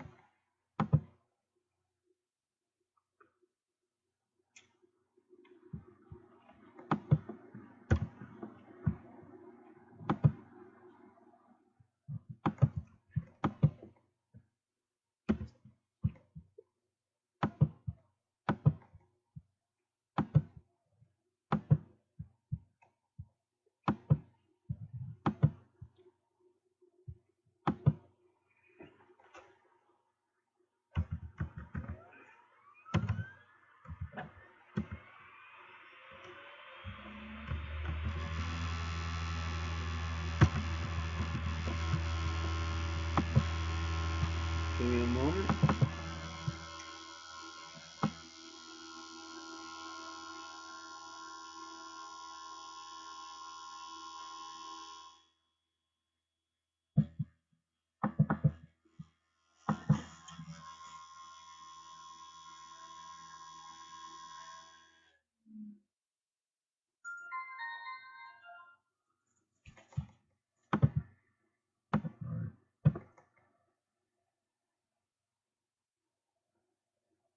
So they say it could be stress producing. Now, why would Cancer squaring Libra be stress producing? It might be long distance situation that's wearing out on a relationship, or it could be like some of the people don't like each other, or you may not get along. I told you because that ninth house is in-laws. You might not get along with the in-laws, but whatever it was, and remember, when you're talking about a natal chart, you could be talking about stuff going on in this life, but you can also be talking about stuff going on in your past life, and your natal chart definitely has a strong past life presence as well. So they're saying Cancer square Libra could be stress producing. They may rub each other the wrong way.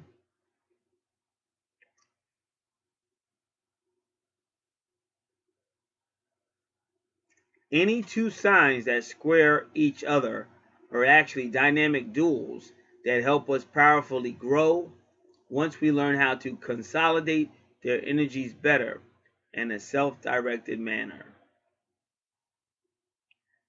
After all, they represent two essential parts of our development process, and thus they each need to be validated and supported. We shouldn't let them pull us apart or make us feel split from within.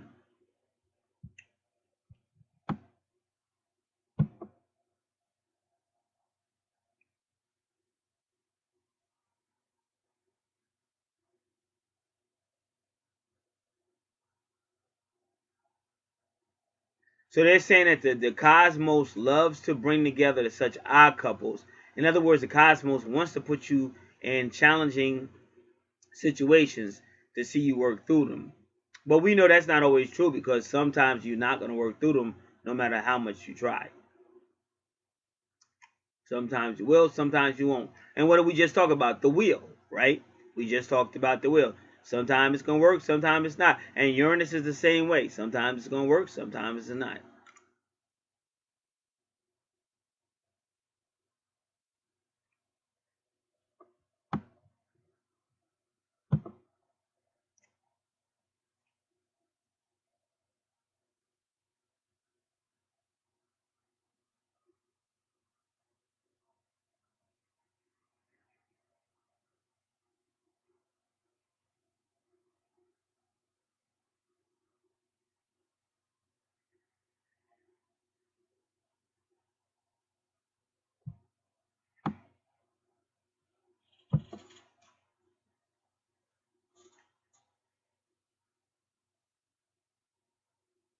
So she's talking about modern astrology. She's saying the same thing I do.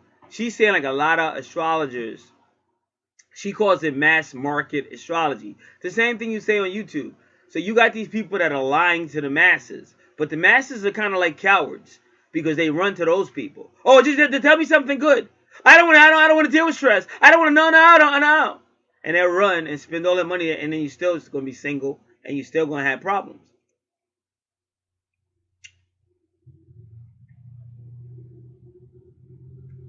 As frustrating as challenges are in life, they're put there for a reason, and you're not gonna get away. You're not gonna run. You're not gonna run from them, and that's why these same people are hypocrites because they talk about karma. Well, karma means if you try to duck it or run from it, you're gonna get it again. If not in this life, you're gonna get it again in another life. But they say karma, and they'll use all love and light, and they'll use all the catchphrases, but they're a bunch of cowards.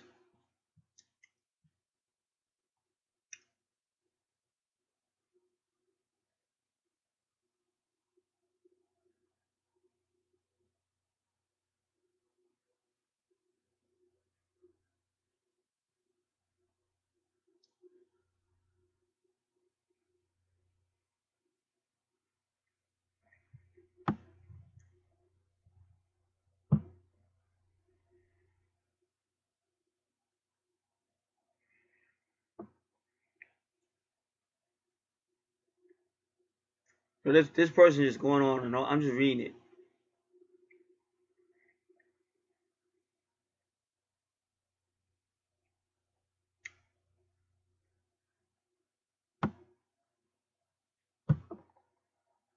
So again, this is some type of square between foreign or long distance family or in-laws, and the person you're in a relationship with. It's a square between the ninth house and the 12th house.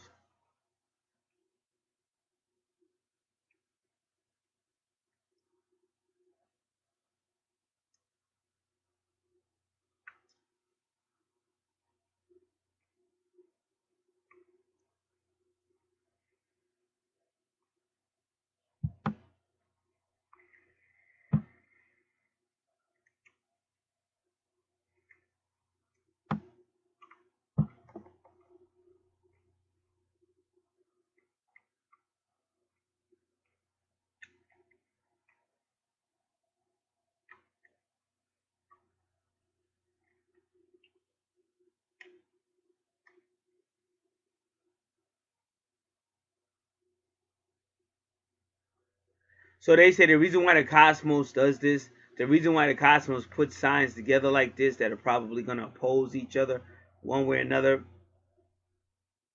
she said it's either because of wisdom or mischievousness. And there's a person that was really talking about that and saying the cosmos or the universe or God, they kind of like the friction, they like the drama.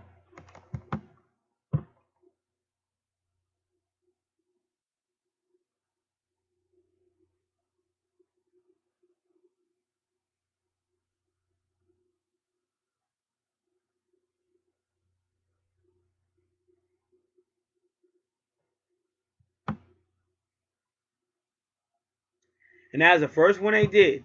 They said Cancer, Libra. That's the first one they went to for signs that square each other.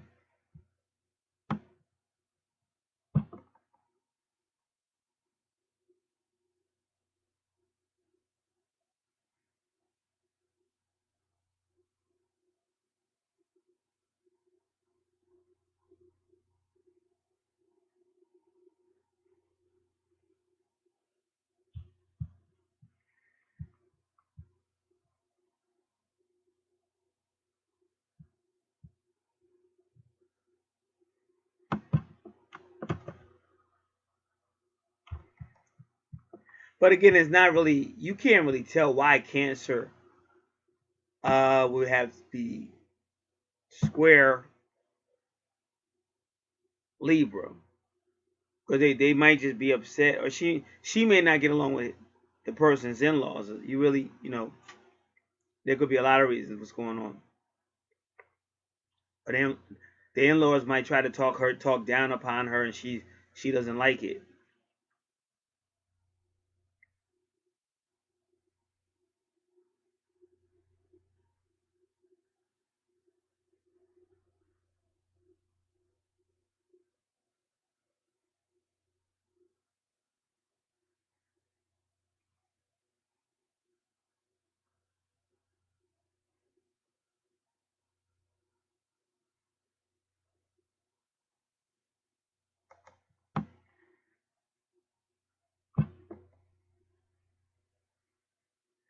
See, they say air signs with Sagittarius. Let me just see.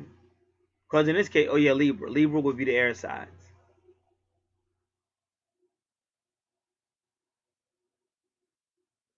So she said that the Cancer represents the cloudy underworld of less articulate water.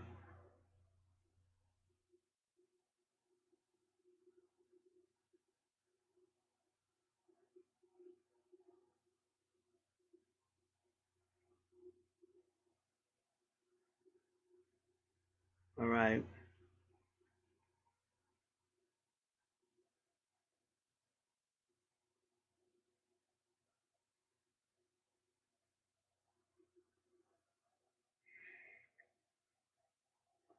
So they say, remember, Cancer wants to feel.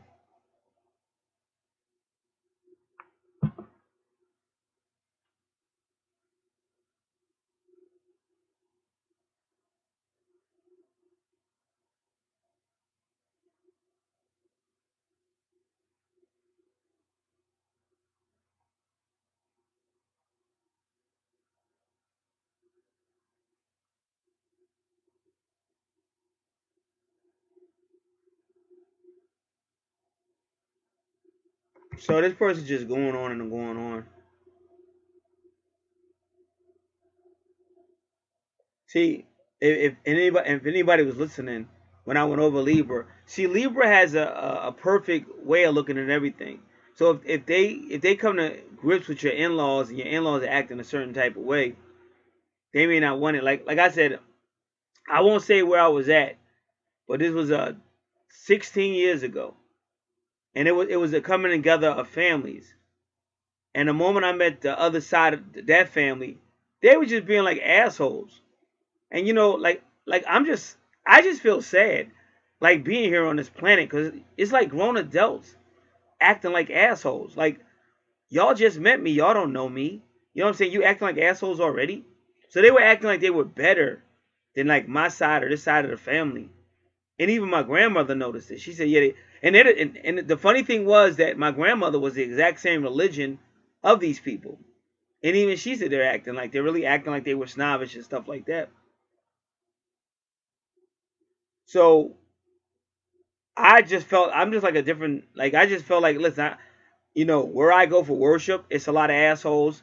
I got a lot of assholes in my family. Now I'm meeting these people and they're assholes, and I just met them. And I'm like, what the fuck is wrong with this planet? And so I just conscientiously decided, look, I don't need this aggravation. First off, the reason why we're here, that person is like a freaking liar, and just like if you knew the stuff they did, you would know why I'm talking the way I'm talking. Because a lot of my violence that was done to me when I was a child was because this person was lying on me and kept doing it, even though they knew I would be brutally beat up. So the more I'm around all this energy, I'm deciding I don't want to be around it. Like, I don't have to be around it. And if y'all think you're better, then good. You don't have to be around me. F you. So that was always my outlook. And then one time we were at another situation, and one of the people called me over and asked me a question. But they asked me a question to try to make me feel less than a man. The question they asked me. So, bottom line, that person had some health concerns and they died.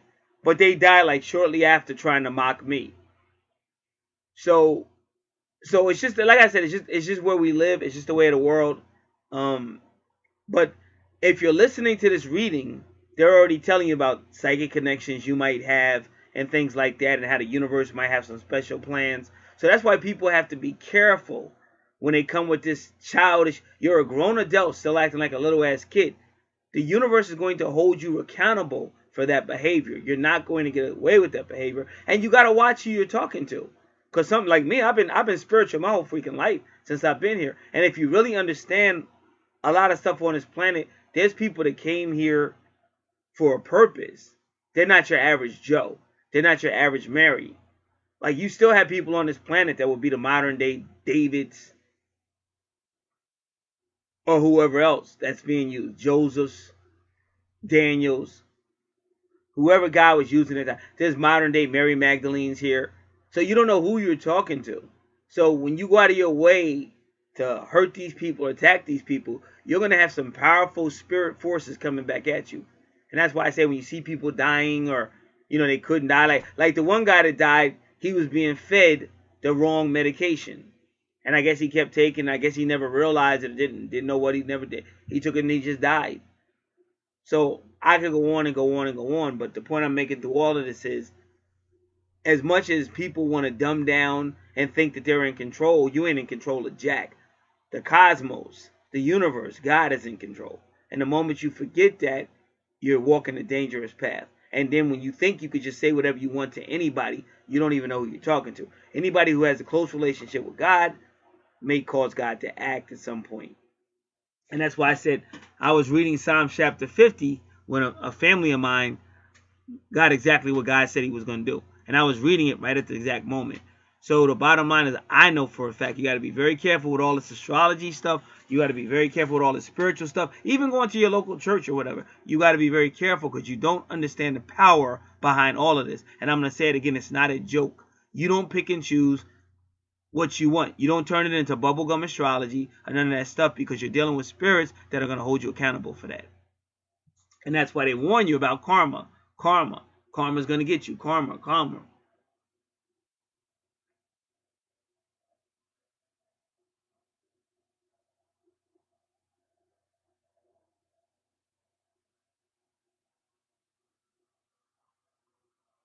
So they say you can say that Libra taught Scorpio every trick that Scorpio knows regarding how to handle relationships.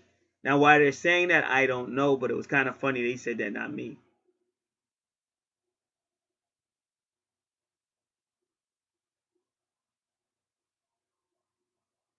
And they say just like Libra doesn't like to be manipulated, but then when you think about Scorpio, Scorpio is known for manipulation and power struggles.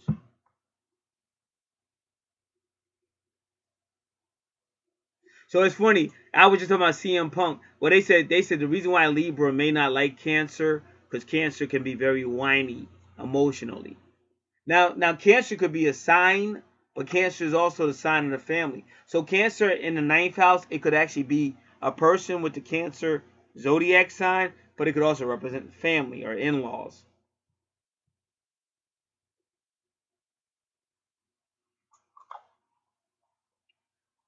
So they said that Cancers can result of pouting and pulling guilt trips and being whiny, and they say Libra doesn't like that. They said Libra would rather just pull back and deflect, like you won't see him again.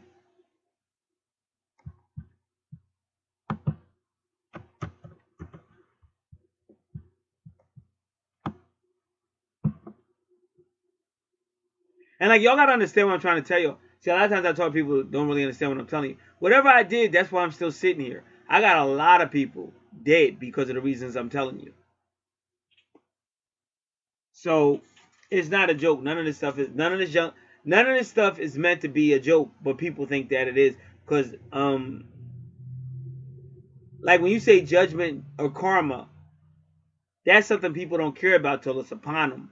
But that's foolish. Don't wait till it's upon you, because then it's too late.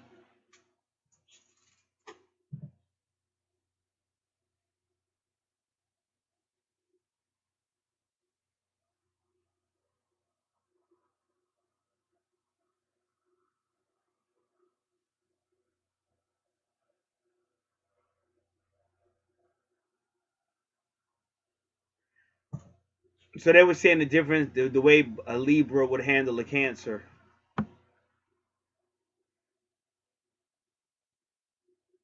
But they keep making Cancer out to be unbelievably emotional, starting trouble and all kind of stuff.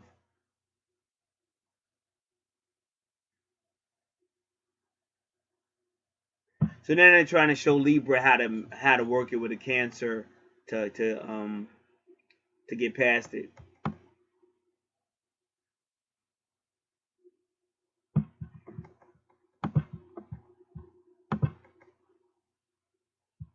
All right, we'll continue.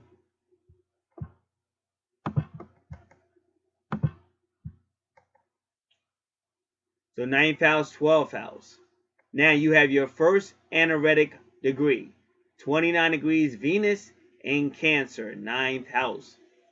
So obviously, this person that's your Venus is also making a reference to your 12th house where that Libra is. And remember, planet Venus rules Libra and Taurus. And now Taurus is in your 7th house.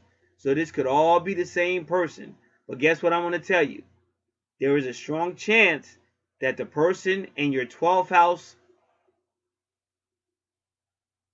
may be more like your twin flame, but the person in your first house and 8th house is probably your soulmate.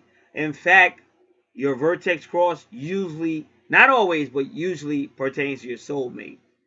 So you got some type of soulmate connection to a Gemini energy. You see it in your 8th house, Gemini, but you also see it in your first house with Mars at 6 degrees, which is still Gemini energy, the Lover's card.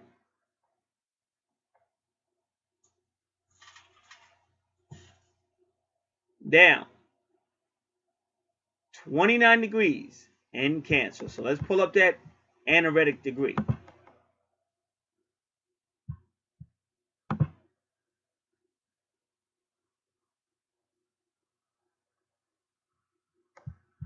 Now let me just take a look around. I'm just going to take a look around.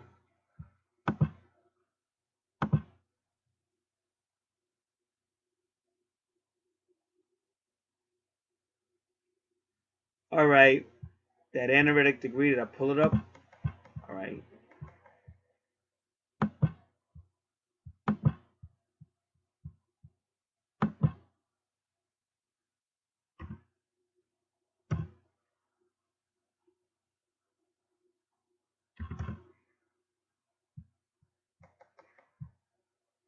All right, now what's going on? Where am I at? Why isn't it coming up? Let me change that. Nah, let me see.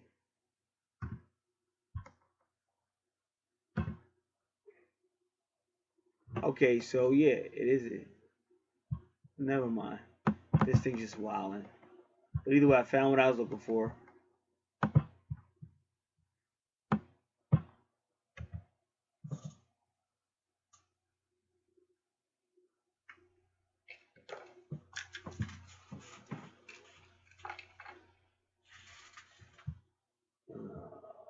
Come on, come on, come on, come on, come on.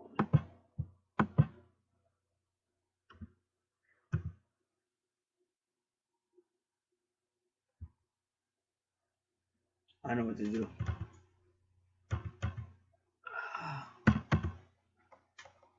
Now it should come right up. That's good enough. All right.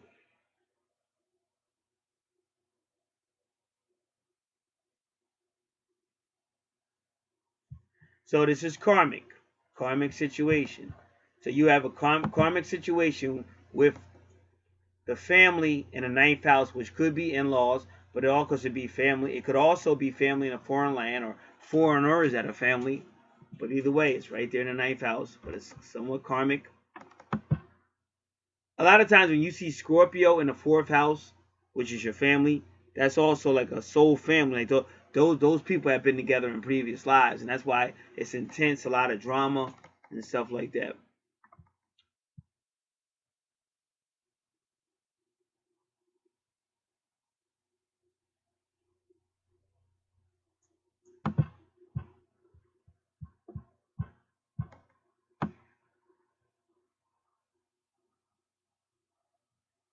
(29° Cancer). This signifies the end of a home or parental cycle. People with displacement feel a home or dramic class has served its purpose. This denotes a move to another home or class. Unfortunately, this could also signify the end of life, the ending of one's life cycle. This degree is reputed to be the millionaire's degree. So they're kind of implying that the millionaires have this degree, or people with money, I'm assuming. Now you also want to do 29° Venus.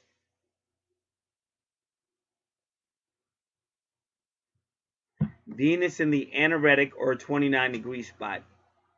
Venus represents love and beauty, and Venus placed in an anaretic degree suggests the end of a relationship cycle. Now that's kind of interesting because it's almost like you finally that's what the implication is, that you end up breaking up with this person at that time because of the in-laws. But you actually break off losing that family, but also losing that person for a period of time. But also you have to realize that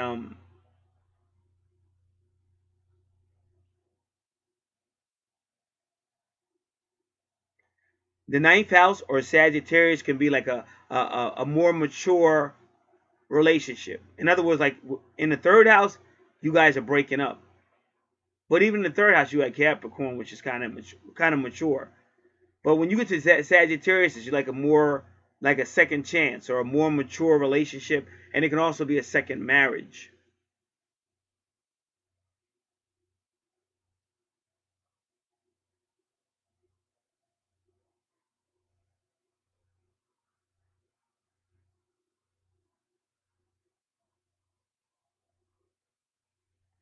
So 29° Venus would be the end of a relationship cycle. And sometimes it doesn't have to be a literal end, but it's going to be, you don't want to do it this way anymore. You want to try maybe a different way. Now, as you can see, your activity begins to pick up. Your true north node is Leo, and this is now your 10th house. Medium Coeli also works with your true north node. Your true north node represents your life purpose, why you're here now. And it's actually Leo in the 10th house, but your 10th house is career and reputation. And with Leo there, it means some type of leader, some type of leader position.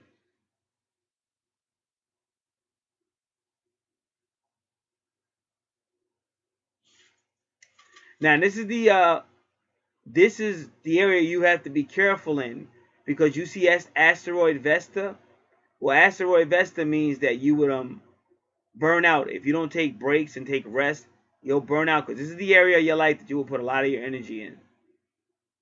Your past life represents the South Node, represents family, but Aquarius. And even Aquarius could even have a reference to education, because the 4th house is teenage adult education, and you got Aquarius right there. So some type of Aquarian education, even if it was astrology or something. But that's all connected to your past life. Now, in your 10th house, a lot of people don't know that your 10th house deals with your karma as well. Your career deals with your karma as well. And you see 20 degrees, which means judgment again. Some type of judgment in this house that deals with your karma and past life behavior.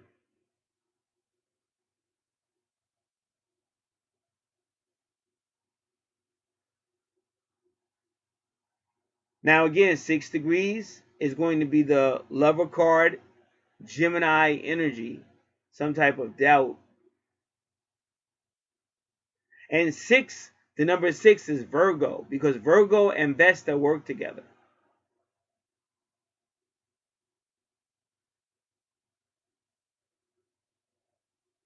So sometimes you'll see Vesta in the 10th house, because Vesta is more or less preventing the bully Sagittarian energy or the bullying Capricorn energy from bullying, from really trying to lay their rules down. So Vesta may step in there to oppose that, because she doesn't like the aggressive masculine energy.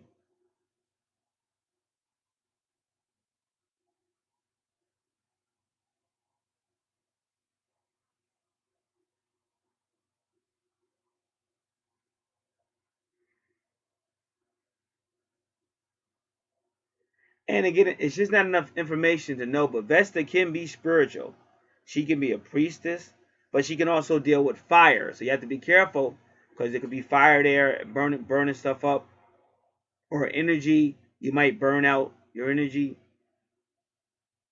And she can also represent high sexuality, like a highly sexual female. Can also be there, all in this 10th house. And remember, your 10th house is going to connect back to where Capricorn is in that Gemini energy. And again, so that's going to take you right back to your 8th house. And the 8th house it could be a soulmate house, but it could also be a highly sexual house. So your 8th house, 10th house, and 3rd house may be working together in this area. And that's why you see the number 3 there, because that's the 3rd house. And then you see the number 6, because that's Gemini energy. But it's also some type of judgment. Why? Because this is also a karmic relationship, but it seems to be a karmic soulmate relationship. But it's still some karma that has to be dealt with in either Capricorn or career energy.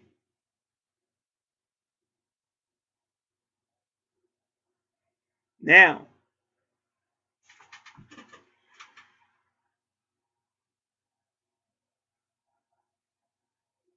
and you also have your moon at 24 degrees.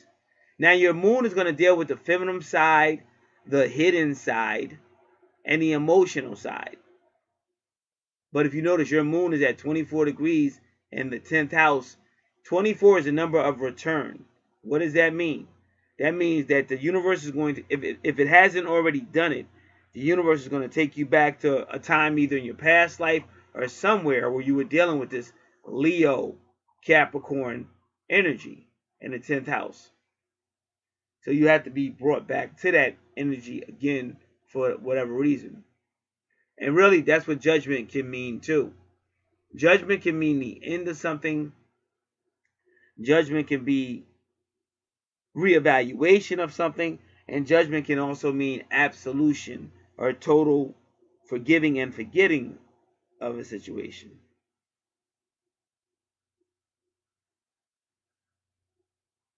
And your moon is there to make sure.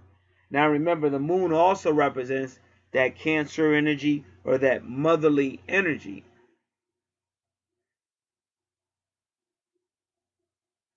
Medium Coeli can be a feminine energy or a masculine. It just all depends.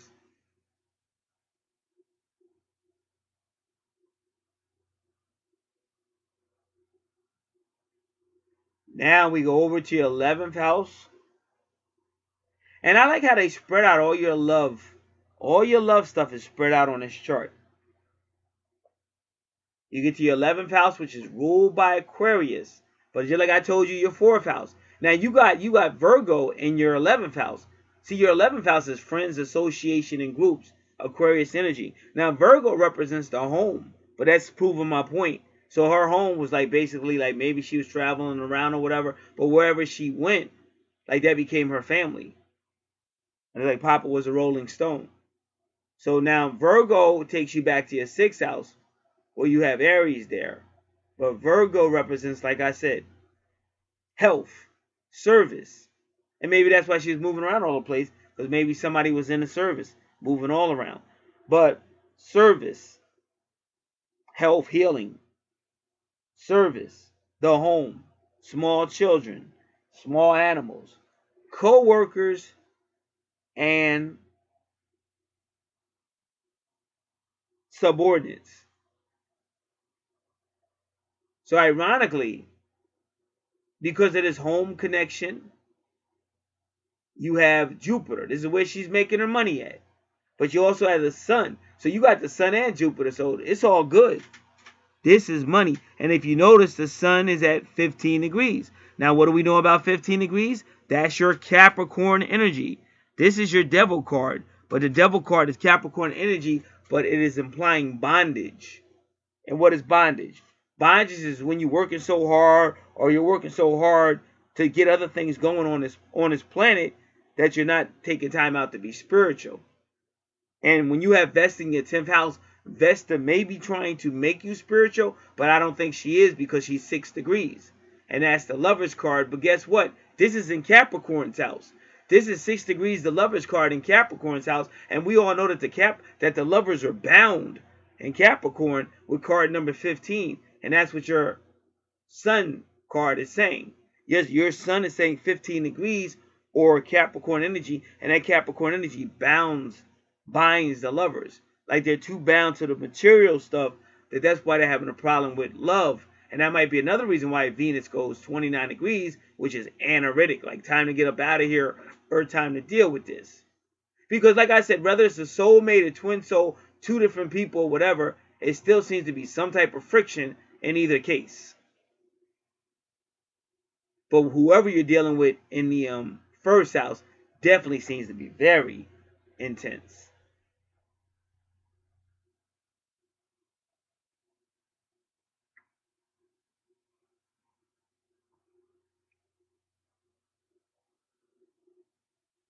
And now your Jupiter again at 19 degrees.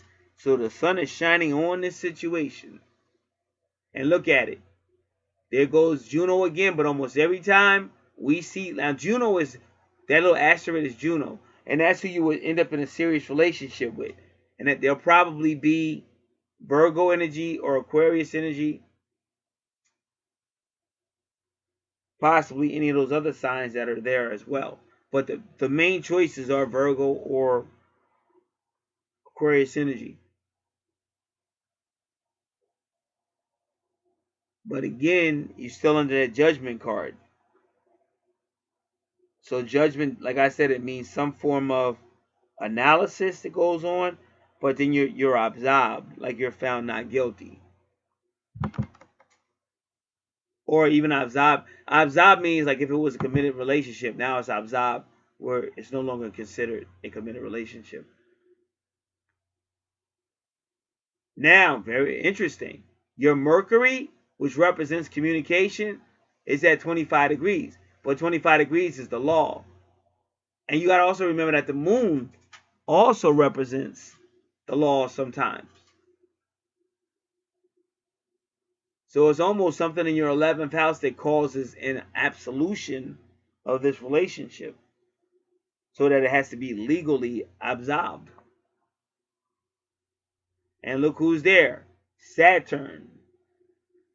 But Saturn again represents who's ever giving you the power. But Saturn is at 28 degrees. And 28 degrees usually means a lack of balance. But that makes sense because this is Virgo. So when you go to your 6th house, who's there? Aries. So why is it a lack of balance? Because there was some type of aggression that led to somebody coming to the conclusion that, listen, we got to get this absolved, whatever it is, because this ain't really working out. But I already told you, a lot of your stuff will be break up, make up.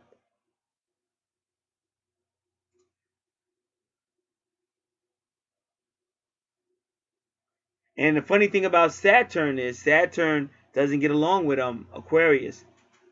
Just like Saturn doesn't get along with Uranus. They oppose each other.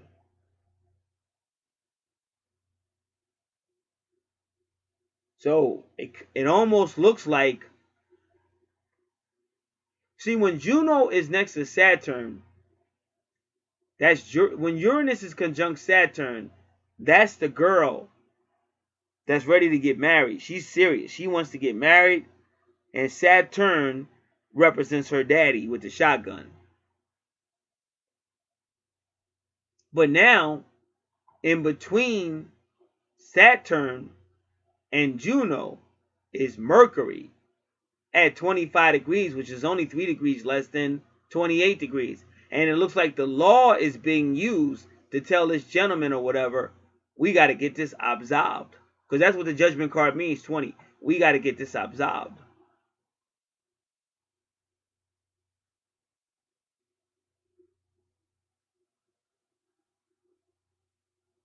And the only clue that the universe is giving you is Aries in the 6th house. Aries in the 6th house ruled by Virgo. So it's too much aggression. So much that the law may have had to be called in to get that shit handled.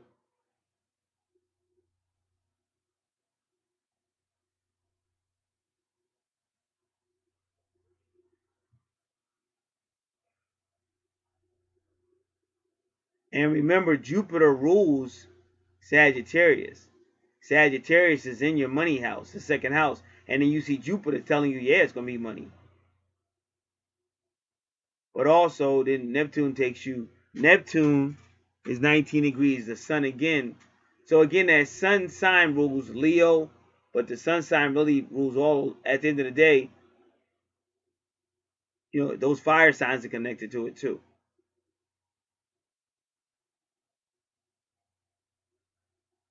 Because even when you see your Leo that's at 20 degrees too. So, you know, that could mean anything. But this person may have been in 2 committed relationships that she had to get out of both of them. Or something like that. Because some people have been married 2, 3, 4, 5 times or more. But I just see that number 20 just keep popping up.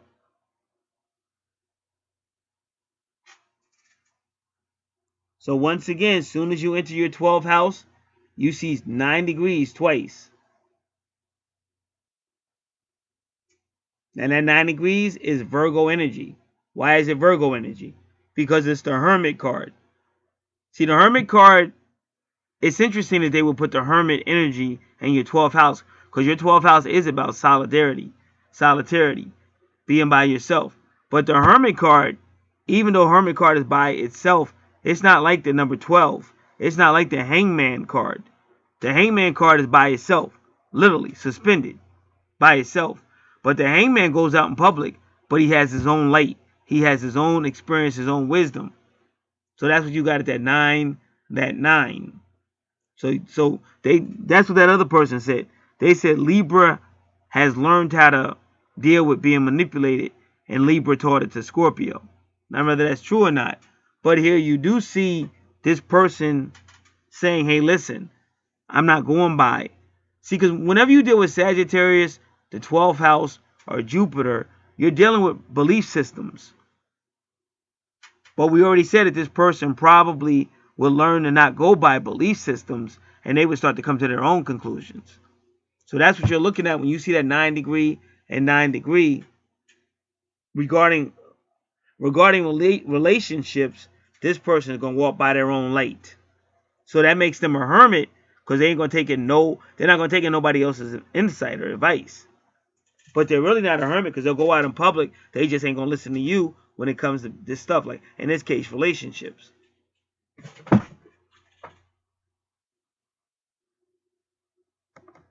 Now, I'm pretty sure Lilith in the 12th house is going to be somewhat secretive. But let's just look around and see if we can find anything.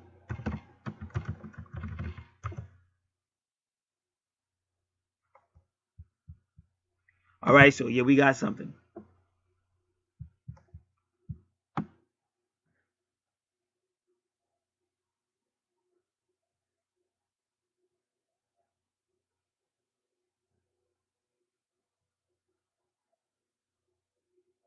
Having Lilith in the 12th house can be one of the most dangerous natal places she can have.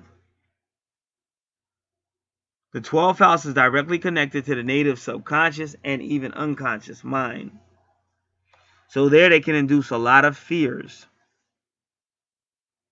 So this house rules one's sleeping routines, and Lilith can bring a lot of nightmares. So you have to be very careful of nightmares. But the good thing is, now if you know why you're having them or have had them, now you know why. You know where to look. The dreams will frequently have a mystical atmosphere. Why mystical?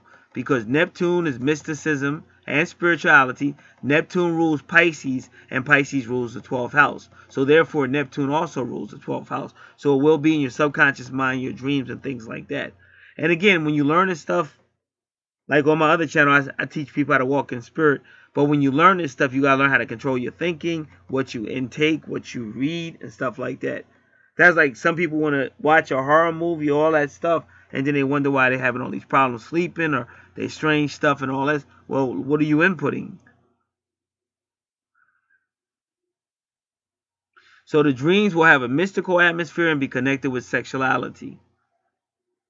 And Lilith is responsible for the darkest form of sexuality. Her influence may bring dreams of rape and unwanted perversions. So you have to be very careful with Lilith if Lilith in the 12th house means stuff like that.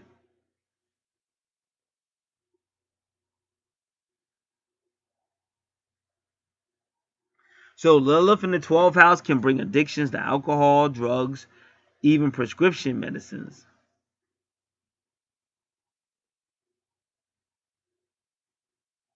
So because she's in the 12th house, she can make your deeper thoughts unbearable. So when she is activated, she can radiate vicious thoughts and general negativity towards the individual's mind. And this is why you have to learn how to pray and stuff like that. Meditate, whatever you need to do, but you got to get control of your mind, what you take in.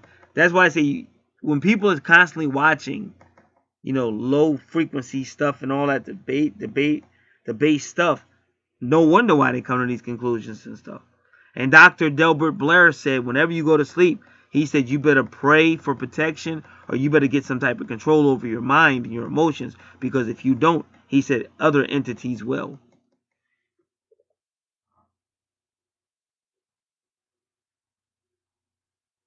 So this person might have self-doubt. They may hate themselves internally, self-wrath, self-destruction. So to take the easy way out, they begin to abuse something. Anything that'll make them feel good, they'll begin to use it or abuse it or whatever. Like if you ever watch some people, they even digress back. Like if they're in a situation they really don't want to be in, when they feel they have to do that, they'll become a different personality, or they'll regress back to when they were children or something like that.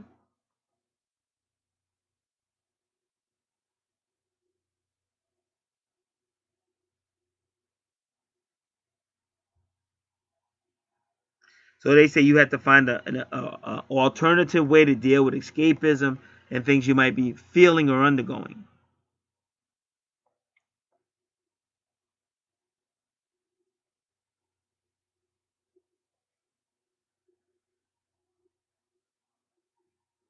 And they say this type of person in the 12th house will be creating a world of illusion. And that's what I warned about before.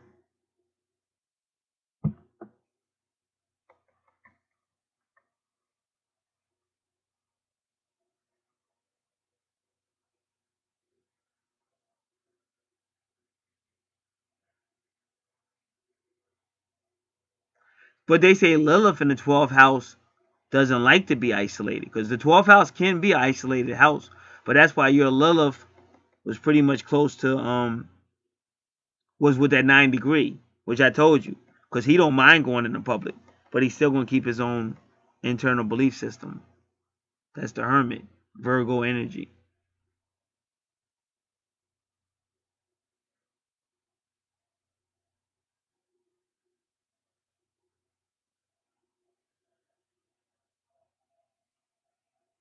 So, but Lilith still needs to get healing.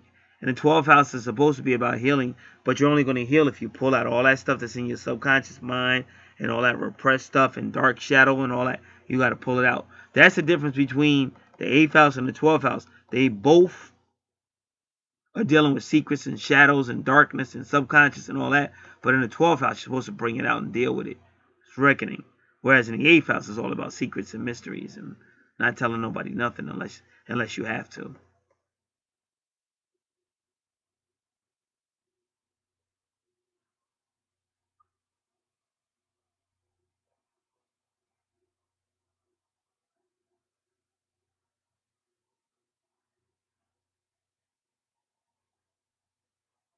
And again, Lilith in the 12th house can bring different types of pain.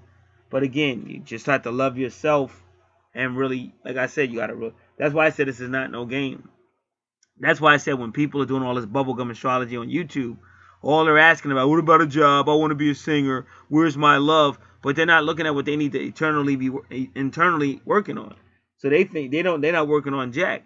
Because like I said, just listen to a few of the readings. I'm not saying it's probably some honest people out here on YouTube, but mostly people going to talk, use a bunch of words like namaste or love and light and all this bull, and they're going to talk about love and Venus in the 7th house and all that stuff, and they're just going to rake your money out. Very few of them are going to say stuff like you need to work on this, or if you don't work on this, this might happen to you. Because they feel like they're going to lose money. They're not going to tell you the truth. And then when that person's burning up in hell, you be wishing you had listened to my channel. But they are going to be, what do you call it? For everything we do, there's going to be, for every action, there's going to be reaction. There's going to be repercussions for everything we do. That's what karma really is trying to tell you. Saturn return, all that stuff. Number 24 on your chart, like 24 degrees is the return degree. This stuff is real.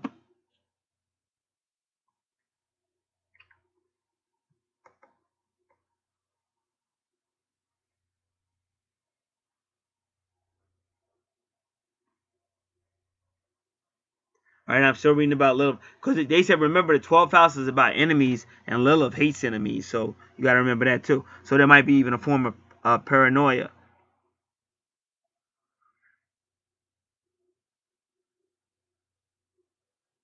And they said sometimes if you have Lilith in the 12th house, they said even though Lilith hates confinement and prisons and monasteries, you might still find her in there as like the inmate or the nun or the nurse or the guard.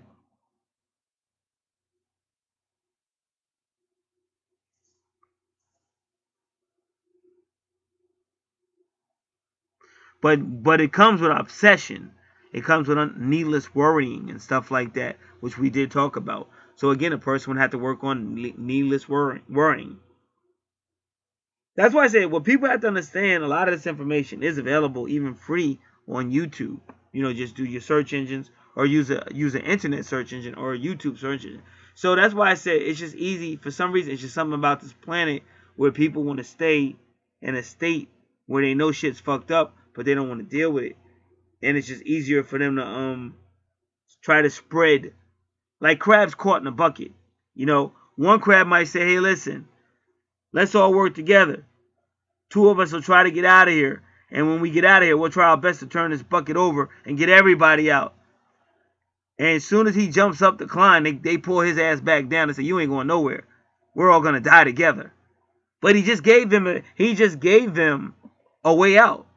But they're so crabs in a bucket that they just already decided we're all going to die together. But maybe if you just listen to them, nobody would die.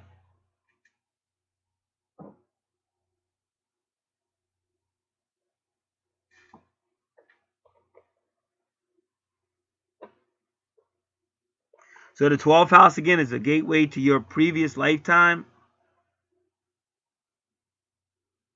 So she's saying, so now y'all got to listen to this one.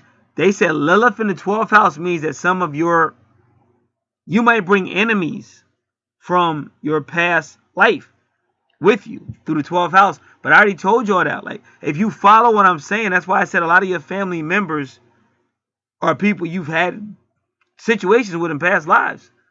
And that's why when brothers and sisters can't get along, Cain killing Abel and all kind of crazy shit, brothers don't get along with brothers and all that. 50 Cent hates Ja Rule and Ja Rule hates 50 Cent. Like all this crazy stuff. This is all astrology. And just to let you know, I'm telling you the truth. All you have to do is listen to an interview that Irv Gotti gave about 1.5 years ago when he was talking about that whole 50 Cent beef. And he said he was told by an astrologer on his birthday. He was told by an astrologer at a party or it was on his birthday that that's what was going to happen. So all this stuff is astrology.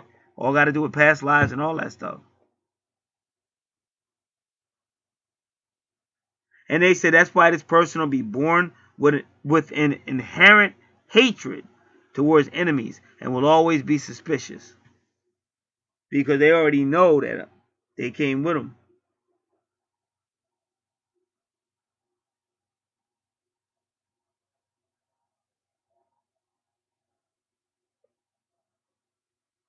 So they say Lilith in the 12th house likes secrets, but also dangerous ones.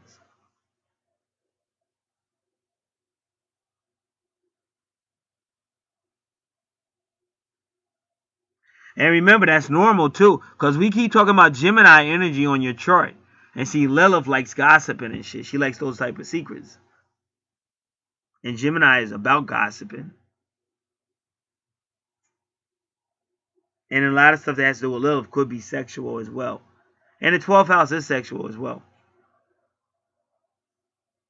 But a lot of times it's sexual secrets like affairs and stuff like that. Secret love affairs, sexual sex.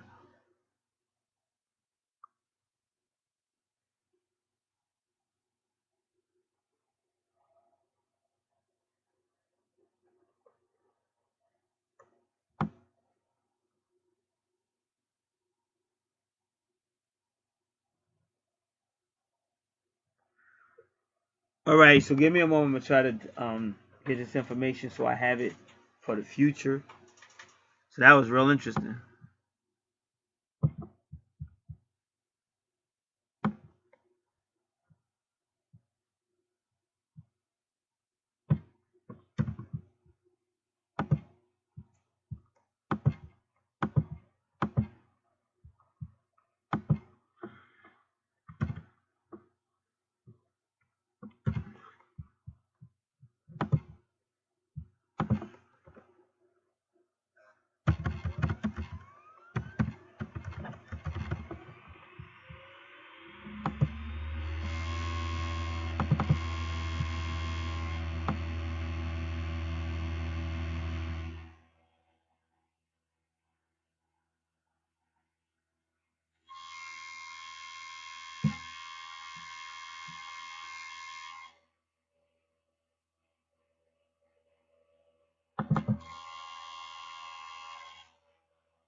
All right, let's look at it again.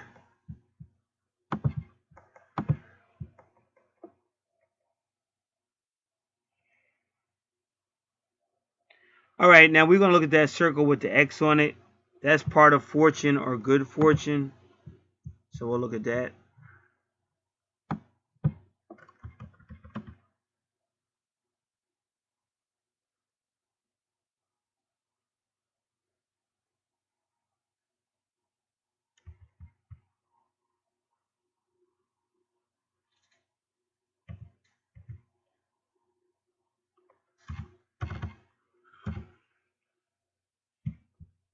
All right, let's just see.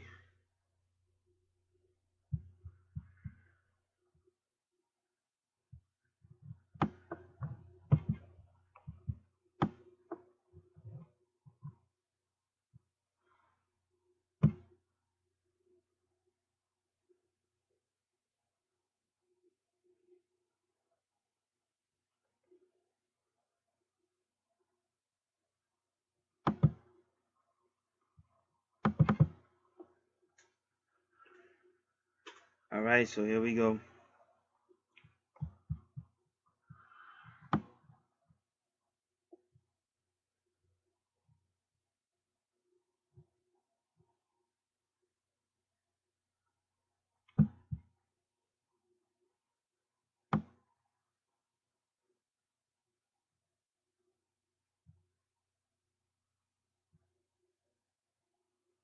All right, now this is good news. The person with good fortune or part of fortune in the 12th house has a unique opportunity to transform or dissolve their karma.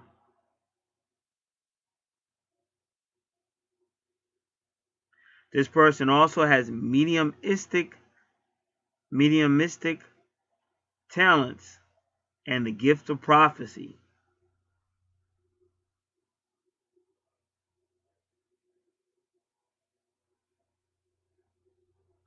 His dreams or her dreams will often give them the answers. This person will have a flair for mysticism, illusion, and fantasy. They can be productive in film, television, and works of fiction.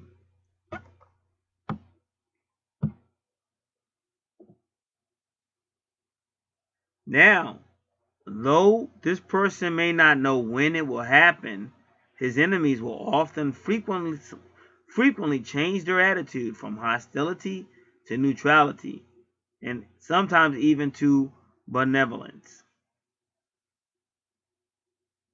This person is generally unaware of their good fortune.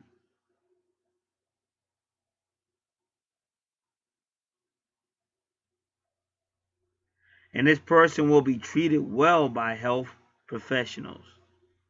Now remember, planet Mercury rules Virgo and Gemini. Now remember, Virgo really will be was dealing with health and health professionals and things like that.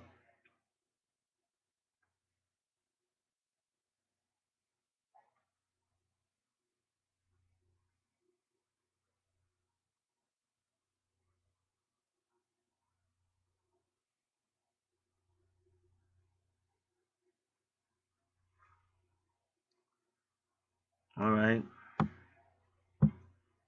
Now let's keep going since you did that. Okay, now we want to do good fortune. Yeah, what did we just do anyway? Yeah, we did good fortune in the 12th house. Now we're going to do good fortune in Libra.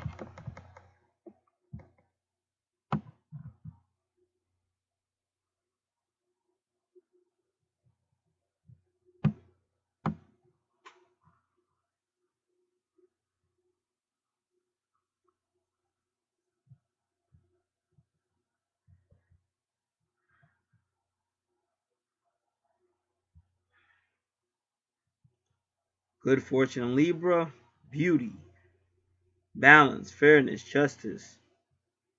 They seek happiness and success in relationships such as marriage and partnership. Okay, I'm going to keep going.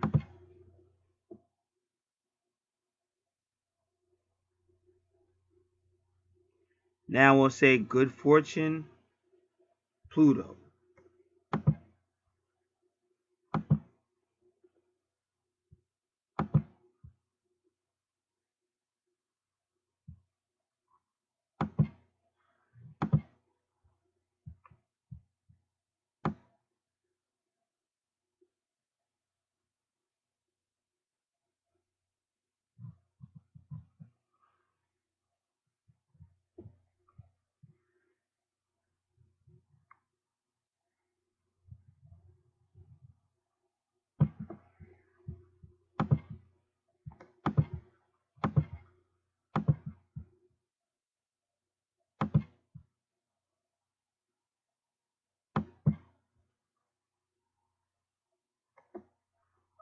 So it says the potency of Pluto will be enhanced in its positive form.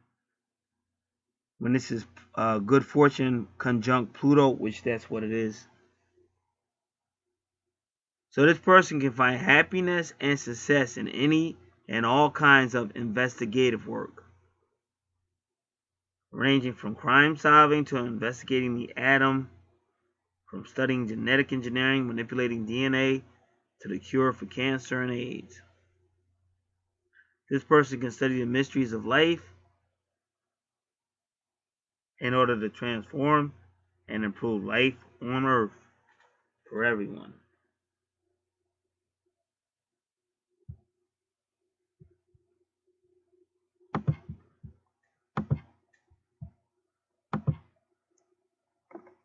So again, see your Pluto is 20 and 17. Well, 17 is the karmic number, and 17 also changes to number 8.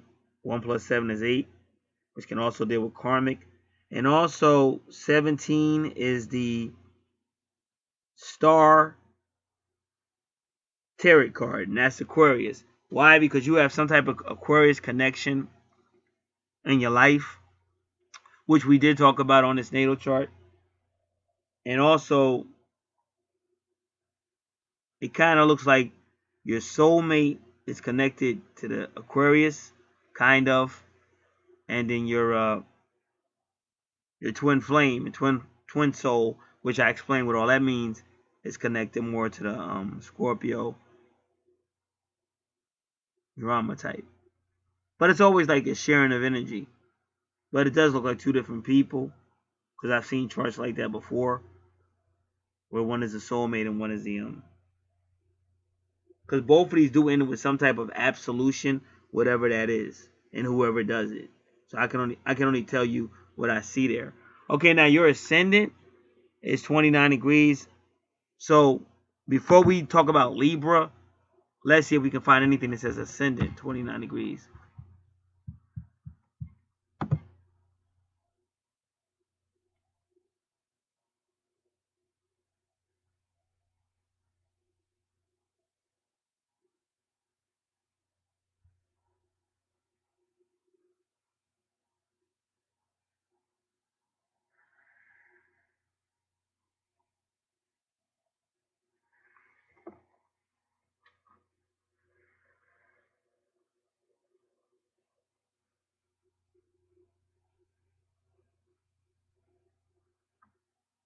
So what happens is there are articles about it, but each one of these people are not dealing with it. They talking crazy. They talking about other stuff.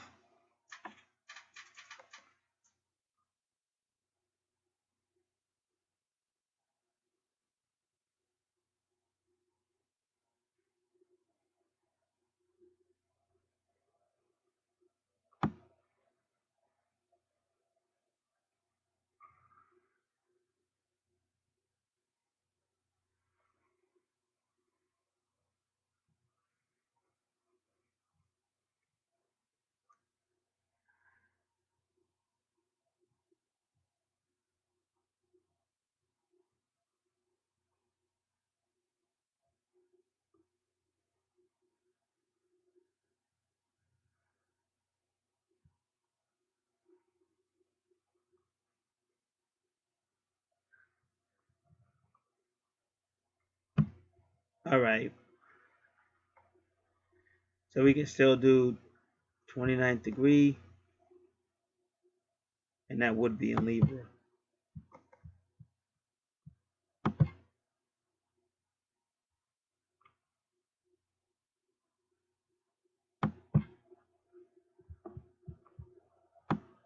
And again, it's a karmic degree again.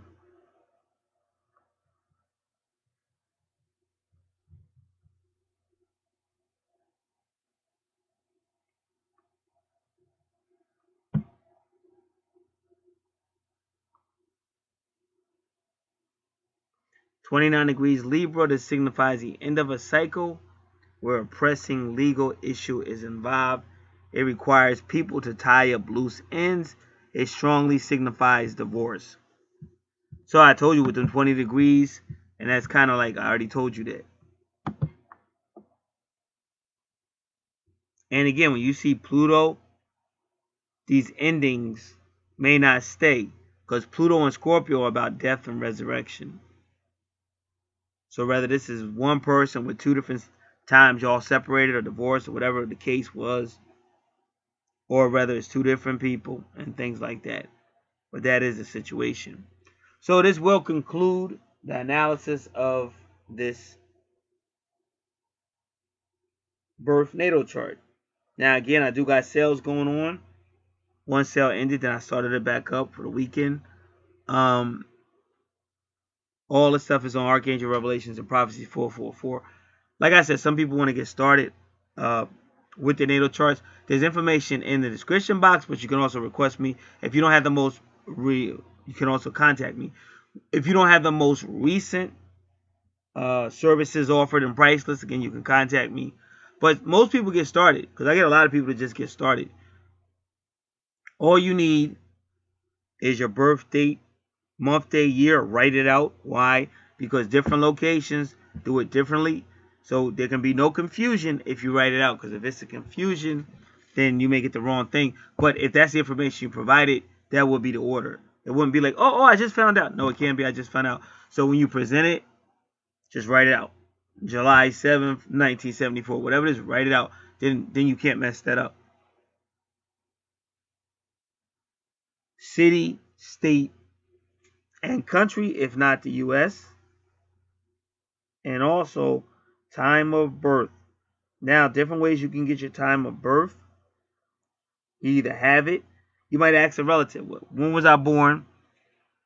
Nighttime, daytime, early in the day, whatever they say. If you really don't know, then we just ask the archangels. The archangels do a great time of giving you the time of birth.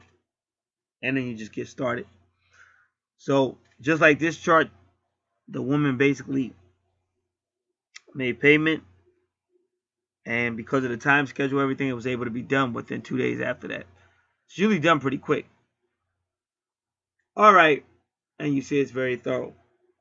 So that's it for now. This is Gat. God bless.